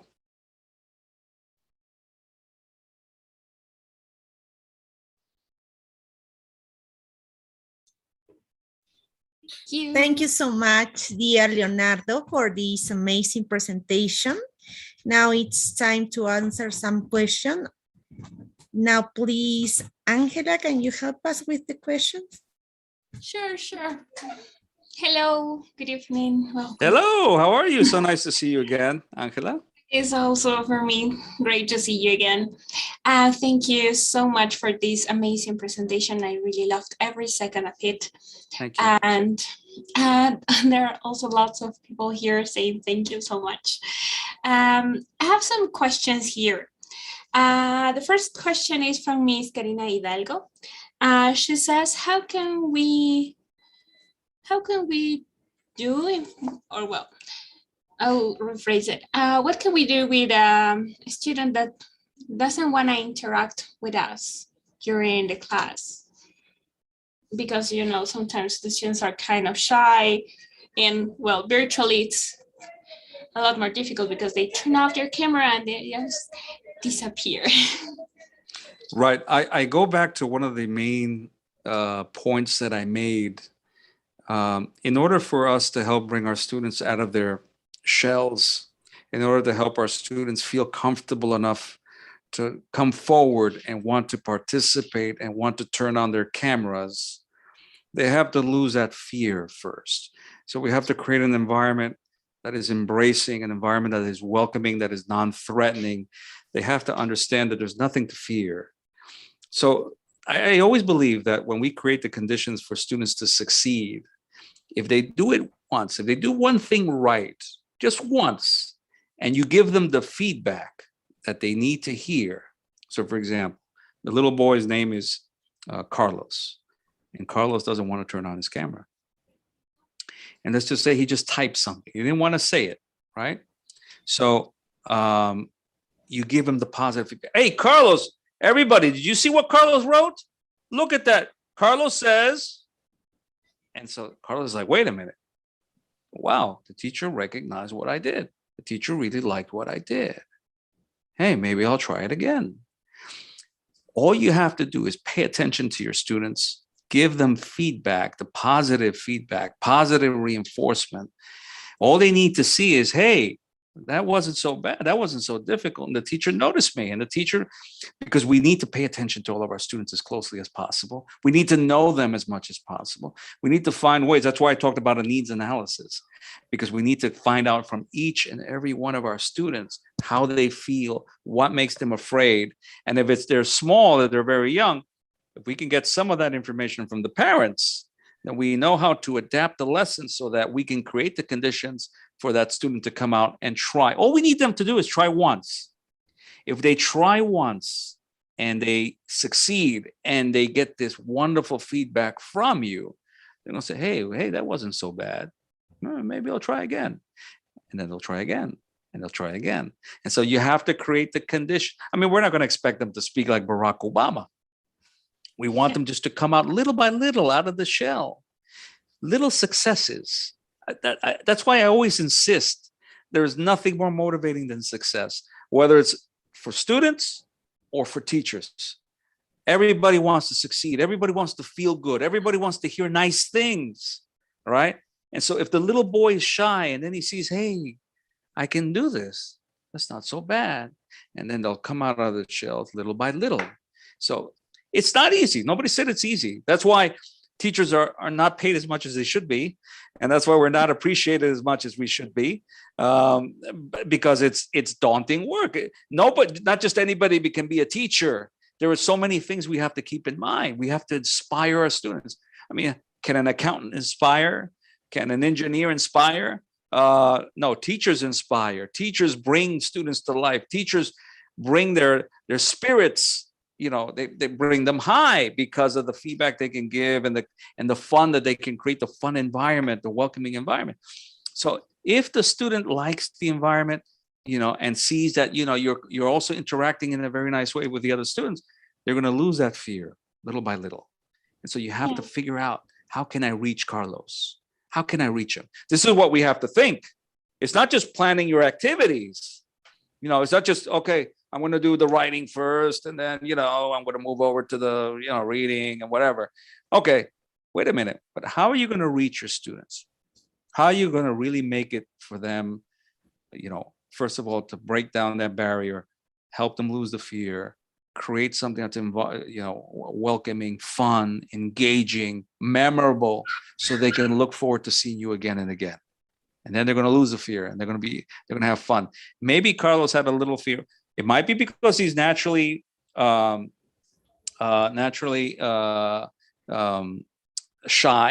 but the shyness can be lost. I mean, I used to be shy when I was a kid. I used to be shy. I lost the shyness because the conditions were created around me that helped me lose the shyness. That's why I believe in teachers and how much they can really contribute to helping students develop their personalities. That would be my answer. Thank you so much. Yes, I totally believe that those little details will definitely change every class for each teacher. And I have another question here. How can we apply kinesthetic dynamics into well, when we are working with WhatsApp? Oh, WhatsApp. Well, remember that writing is also interaction. So if we are writing with each other, we want to remember before what I said, and this is something that's a little difficult when you're doing a webinar with 500 people, but I said, who can give me 3 sentences about these people? If we looked at Paolo Guerrero first, and I think Gaston Acurio was in there, and Juliana Oxenford, and Gianmarco was in there, etc. And so you want the students to say, okay, you want them to write. If it's what's up and there's no video, you want them to write, okay, who can give me a sentence with this word? Let's see how many of you can do this. All right, you can be in the A club or the B club. So writing and texting is also interacting and taking turns and gamifying again. So how can I get my students to write? Because remember, WhatsApp is safer because you're not speaking, you're not showing your face. So it's a little safer. So students should be naturally have more of a tendency to want to participate if you create the conditions. Gamify it, especially with kids. I would say gamify it. That's one of the things I said during the presentation. And I'll say it always because I've done surveys with thousands of students. We've done surveys with thousands of students at one place and another. So everybody knows I worked at IBNA for many years, and everybody knows I worked at Idiomas for years. And in both cases, we did surveys with thousands and thousands and thousands of students. They all love games. So even if they're little kids, tweens, teens, even adults, because we work with adults, everybody loves games. So how can I make this fun? How can I get the students to write even a couple of ideas? Because remember, it's the same concept over and over again. One little success builds on another and another and another. And as students lose the fear, as students say, hey, that wasn't so bad, they're going to write more, they're going to text more in the WhatsApp, just like they're going to do that in the video conference or wherever you want them to participate. So you have to plan. There's a lot of strategizing as a teacher. Again, it's not easy. I'm going to stress this. It gets easier when you have a framework like the 4Ds. It gets a lot easier. I created the 4Ds for the very reason of making it simple for teachers. I had to train thousands of teachers over the years, and I needed to make it simple for them to find success over and over again with a simple framework. But you have to think, how can you have to strategize. How can I get my students to participate in WhatsApp? How can I make it a game?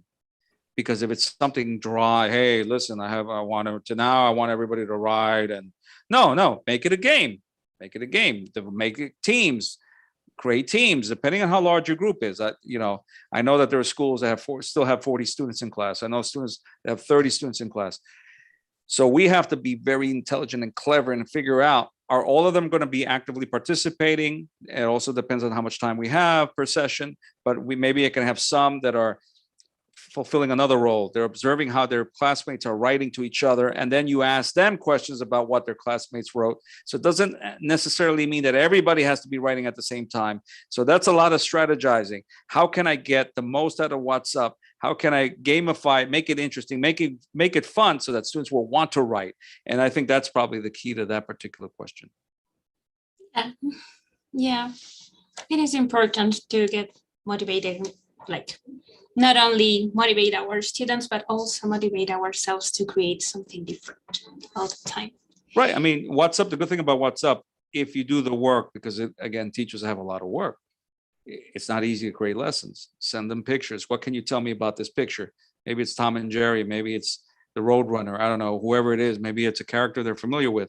Tell me about them. Maybe if they're a little older, you give them Sarah G or I don't forget. I lose track, but I got all these famous people now with the reggaeton and all this stuff.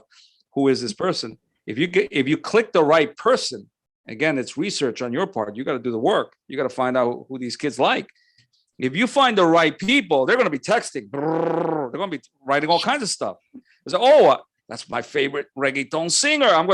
I got a lot to say about her or him, right? Yeah. I know that because I've seen it. I forgot something G, Sarah G, or I have to remember who it is. But if I put her name, I'm sure that a lot of students will probably want to write about her or whoever it is. That's why you do the needs analysis. Tell me about your favorite characters. Tell me about what kinds of music you like. Tell me, what kinds of activities you like. That kind of thing. You need to find out as much as possible from your students so that you can say, this will work, this won't work. Remember the activities we saw in the textbook. So a couple of activities, the Justin Timberlake, that comes in the textbook. It's a good textbook, but if I teach it the way it is, it's going to fail. Yeah. I have to know what my students like. I adapt it. What will get them to participate on WhatsApp? What will get them to participate on the video conference? And then it'll work better and better. Yeah, definitely. I was thinking about that when you were talking about it. And I remember seeing the same topic in my book. And I said, what can I do? Oh, guys, I loved Justin Timberlake when I was a teenage girl. So, and I changed the tone of the activity because, we have to use the book. So I asked them to provide their own favorite singers. So we changed the activity to make it work. Let me tell you something. Was somebody observing your class? Was someone observing my class? A coordinator or a supervisor? Coordinator. I'm a coordinator. Yeah. Okay. Did you get good feedback? Yeah, they loved the activity. Good. And I loved it too. That means you had a smart coordinator. Because sometimes, we have coordinators that are a little inflexible. And they're going to ask you, well, why did you change from the book? In the end, and this is something for teachers, what's going to help you have more successful feedback sessions with your coordinators is the learning outcomes. I mentioned this during the presentation. What do you see from your students in the end that justifies your actions, that justifies your decisions? You have to know why you did things, so the purpose and the aim, and you also have to back it up with results. If you can explain why you did certain things differently from the book, and you can support it with the results with your students, a coordinator is only going to be very happy, or they're going to give you positive feedback. There's no way on earth a coordinator is going to give you negative feedback because the class worked and you can prove it. Okay, so that is another point that I think is important. I'm glad that you mentioned that example from your particular experience. Yeah, Oh. I want to thank you for being here once again. We're all grateful, and thanks again. And please stay with us for a little bit longer. I certainly will. I'm not going anywhere. The other part. Thank you. Thank you. Thank you very much. Thank you so much, dear Leonardo. Thank you. Thank you and the wonderful team at English Teachers in Peru. Thank you, Mariela. Yeah, it was really useful and interesting for us. I know teachers are so happy for this presentation. Leonardo, now, can you share with us more information about your program for teachers, about the Mass IELTT program? Yes, I forgot about that. Certainly, let me see. Let's take a look Tenemos here. un grupo y me gustaría mencionarlo para que todos los teachers sepan. Hay un grupo bastante grande de miembros de la comunidad que están siguiendo, ¿no? Este programa de capacitación que estás liderando, que están muy contentos también por todo lo compartido, por los seminarios, y nos han pedido información sobre ello porque creo que ya se les acerca el examen de nombramiento, el examen de ascenso, aunque bueno, el ministerio ha ido cambiando las fechas, pero aún hay tiempo, creo, para prepararse, y queremos darles a conocer, en todo caso, la propuesta que tienen de la mano de tu institución y, por supuesto, contigo liderando ahí, lo cual asegura la calidad del programa que se va a desarrollar. ¿Nos informas un poquito más sobre eso, Leonardo? I have to do the code switching now. Go switch to Spanish. Okay, here we go. Muy bien, muy amable, muchas gracias por la oportunidad. Efectivamente, nosotros ofrecemos un programa que se llama Mass IELTT, Ministry Aligned Seminar for English Language Teachers, y consiste en digamos, una solución de desarrollo profesional integral bastante completa. Particularmente consta de 3 cursos internacionales de una institución en Estados Unidos que se llama Caprica Education, lo cual al tomar esos 3 cursos que forman parte del paquete, digamos, de alguna manera, cada curso provee un certificado internacional, ¿no? Con el respaldo correspondiente.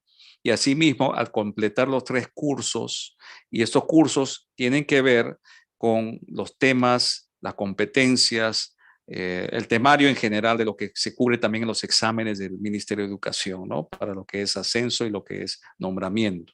Específicamente son cursos muy ricos que cubren todo lo que ven también en el examen, ¿no?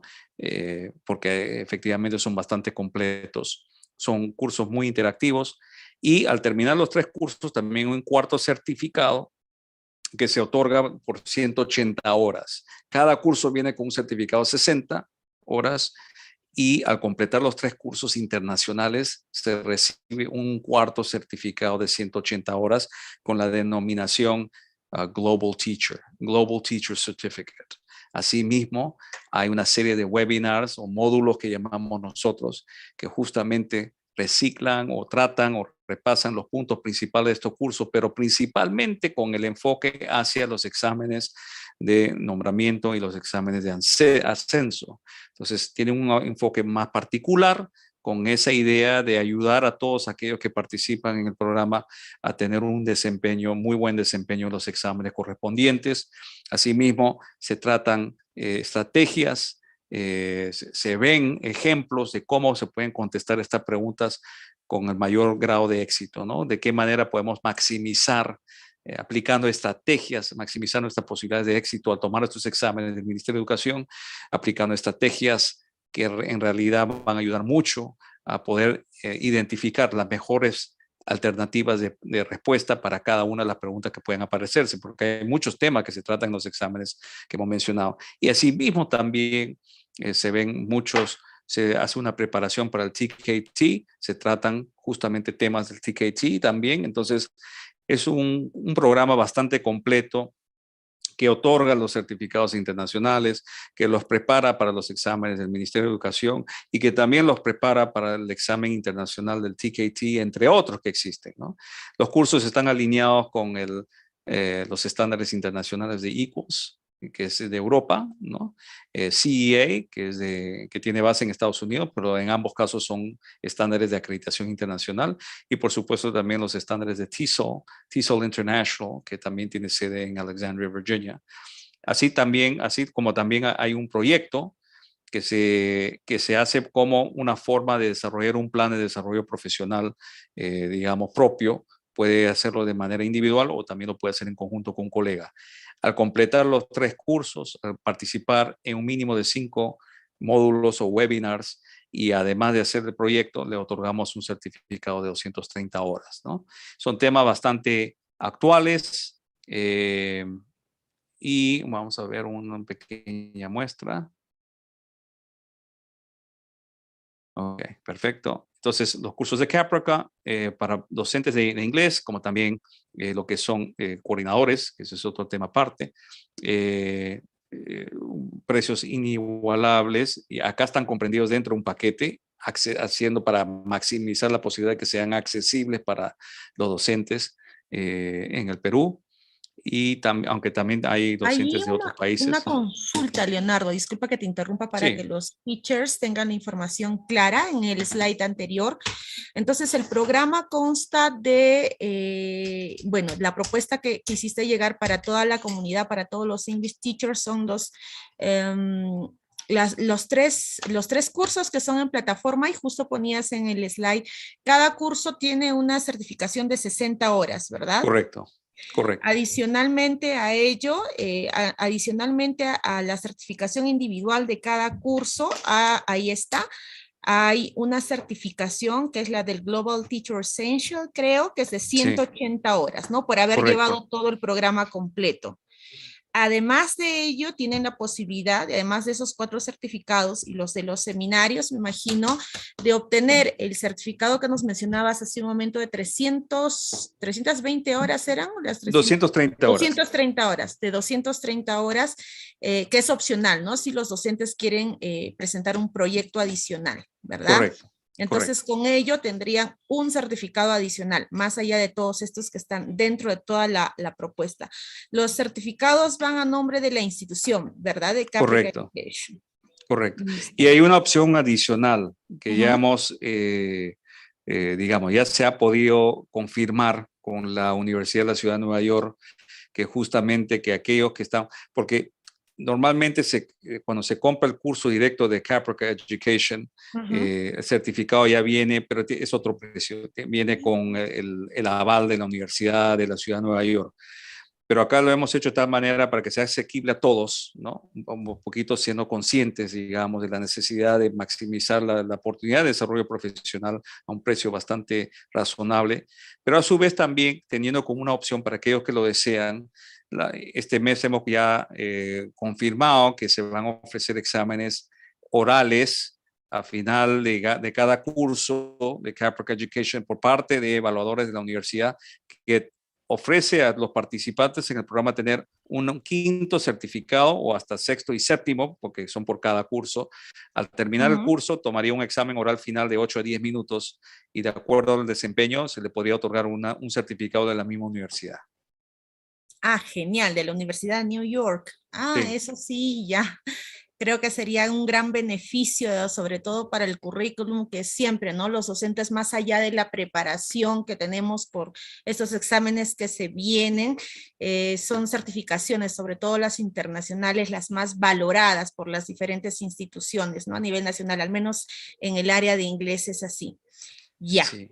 Listo, Leonardo. Si algo más querías agregar, no, por favor, eso en resumen es el programa. Y bueno, como mencionaste, sí hemos tenido grupos bastante numerosos de docentes que felizmente han expresado su satisfacción, han estado bastante contentos con la participación, y yo he tenido el privilegio personal de poder tratar con ellos de manera directa, porque yo soy quien da las sesiones a través de los webinars, de los módulos, y hemos trabajado de manera bastante intensa, y nos hemos llegado a conocer, inclusive ya he llegado a conocer muchos los nombres de los participantes, así que ténganlo por seguro que de participar en este programa van a sentir un alto grado de satisfacción, y que bueno, quien les habla hará todo lo posible para darles un alto grado de satisfacción y que se preparen, ¿no? Haré todo lo posible para que se preparen de manera más óptima. Muchísimas gracias, Leonardo. Bien, por ahí ya dejaron fijado, creo, el link de inscripción para quienes están interesados en participar en este programa, que entiendo yo va a iniciar ya en el mes de octubre. Sería ya un grupo adicional, ¿verdad, Leonardo? Porque Correcto, ya estamos 2 así de es. octubre, de repente ya desde la próxima semana ya están iniciando, entonces se pueden inscribir teachers. Muchísimas gracias, Leonardo. Gracias. Te pido por Gracias. favor permanezcas con nosotros unos minutos más. Claro que sí. Para poder dar cierre a nuestro webinar. Ahora sí, pasamos, seguro que muchos teachers lo han estado esperando. Ya está, nos pedían la información, por eso le estamos compartiendo y ahora continuamos rapidísimo con la invitación para nuestro próximo webinar. Estimado Kurt Vilela, ¿estás por ahí para que nos puedas comentar a quién tenemos la próxima semana? Yes, thank you, Mary. Yeah, continue, dear Kurt. So, to all the members of this great community, you are cordially invited to our next webinar, which is going to be developed next Saturday at 5 o'clock. We are going to have the presence of Glenda Gallardo. She's a highly experienced EFL teacher. She has worked with a wide variety of students and levels from kids to adults. Currently, she works at Universidad Peruana de Ciencias Aplicadas, UPC. Glenda is the coordinator of the IELTT EFL Peru Learner Autonomy Special Interest Group. She is also part of TESOL Golf Board of Directors since January 2021. And last but not least, she serves as the Global Education Professional Learning Network leader at TESOL International since March 2021 until now. She's going to present us the following topic: effective speaking practices in remote and socially distanced. How can we support our students in their speaking skills development while teaching remotely or socially distanced? In this webinar, she will present routines to sustain student communication. Don't forget the date. It's next Saturday, October 9th, from 5 to 7. Now, let's continue with the next part. Thank you. Thank you so much, dear Kurt. Now it's time to share the exit ticket. So, Gabriel, dear Gabriel Bayona, are you there? Yeah, hello. Good evening, Hello, everybody. Gabriel. Hello, Please Miss Mayala. share the exit ticket and remember to spell letter by letter. Okay. Okay, continue. Hi, everybody. Good evening. Please don't forget that now after this webinar ends, we've got 15 minutes in order to take this ticket.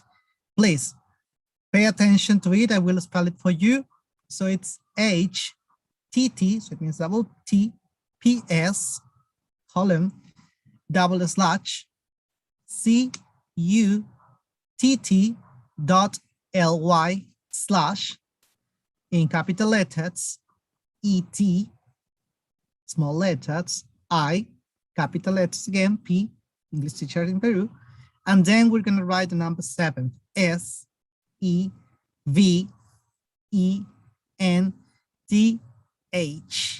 I repeat it one more time, HTTPS colon double slash CUTT.ly slash, and I will repeat this part slowly, ETIPSEVENTH.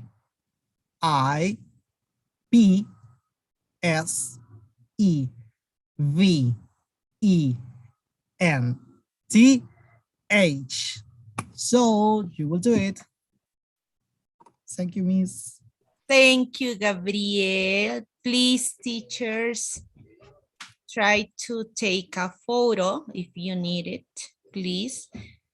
Aunque el mensajito ya está fijado en los mensajes, los administradores ya lo acaban de fijar por si acaso. Les aclaro lo siguiente, es necesario que tengamos bien claro que si no colocamos la información correcta en el exit ticket, es decir, su nombre correcto, su correo electrónico correcto, no va a ser posible que le llegue la información de los siguientes webinars ni ningún material que pueda compartir el ponente sobre su presentación. Entonces es importante que ustedes tengan ahí, por favor, el exit ticket y que tengan sus datos bien, bien completados, ¿sí? Sin errores.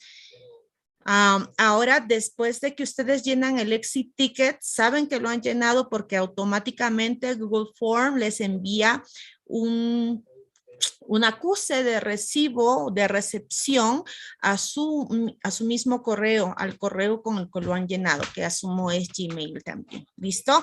Tenemos 15 minutes y ahora sí, es hora de concluir con este webinar que el día de hoy se ha hecho en un horario diferente, justamente porque no queríamos perder la oportunidad de tener a nuestro speaker el día de hoy.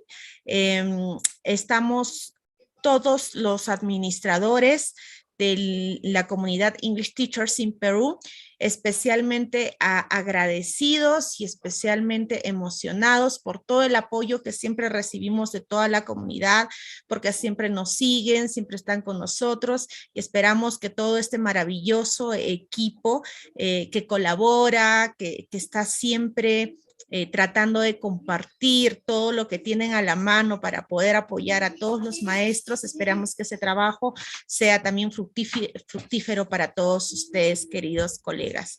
Bien, ahora sí, encendemos camaritas. ¿Ya? Si estamos con las camaritas encendidas, please. Angelita, Zuli, Gabriel. Listo, estamos todos con las camaritas encendidas. Kurt, Pamelita, listo. Bien, querido Leonardo, el día de hoy estamos ya cerrando nuestro webinar a las 10:15 de la noche. Hemos hecho este cambio para poder tener la posibilidad de ocupar la agenda recargada que sabemos que Leonardo tiene muchas veces por el tema de las mismas capacitaciones, trainings que él da. Muchísimas gracias por el espacio que has hecho para nosotros el día de hoy, Leonardo. Estamos muy, muy agradecidos. Realmente no podía seguir el hilo de los comentarios en YouTube porque eran tantos, participaban y escribían rapidísimo. Todo el mundo participaba en todas las actividades y me era imposible poder leer todo, pero realmente eso indica el nivel de satisfacción que hay y de aceptación que hay de toda la comunidad, de todos los English teachers en cada una de tus ponencias. Realmente de un corazón, de parte de todos mis compañeros, colegas aquí, de parte de todo el equipo administrativo, y de quienes están detrás de la pantalla también, nuestros queridos administradores que están apoyando siempre. Muchísimas gracias a nombre de la comunidad English Teachers in Perú. Muy amable, un placer de mi parte, siempre encantado y siempre estaré a la orden para aportar cuando pueda. Muchas gracias, Leonardo. Bien, nos despedimos el día de hoy. Nuestros administradores, Miss Ángela Salazar Barreda. Bye, bye, Angelita. Miss Sulamita Chutén. Bye, Miss Zuli. Miss Pamela Salazar. Nuestro querido administrador Gabriel Bayona. Bye, bye, Gabriel. Y nuestro administrador Kurt J. Ahora sí lo dije bien, Vilela Matos. Bye, bye. Y por supuesto, detrás de las cámaras, Teacher José Ortega con toda la transmisión.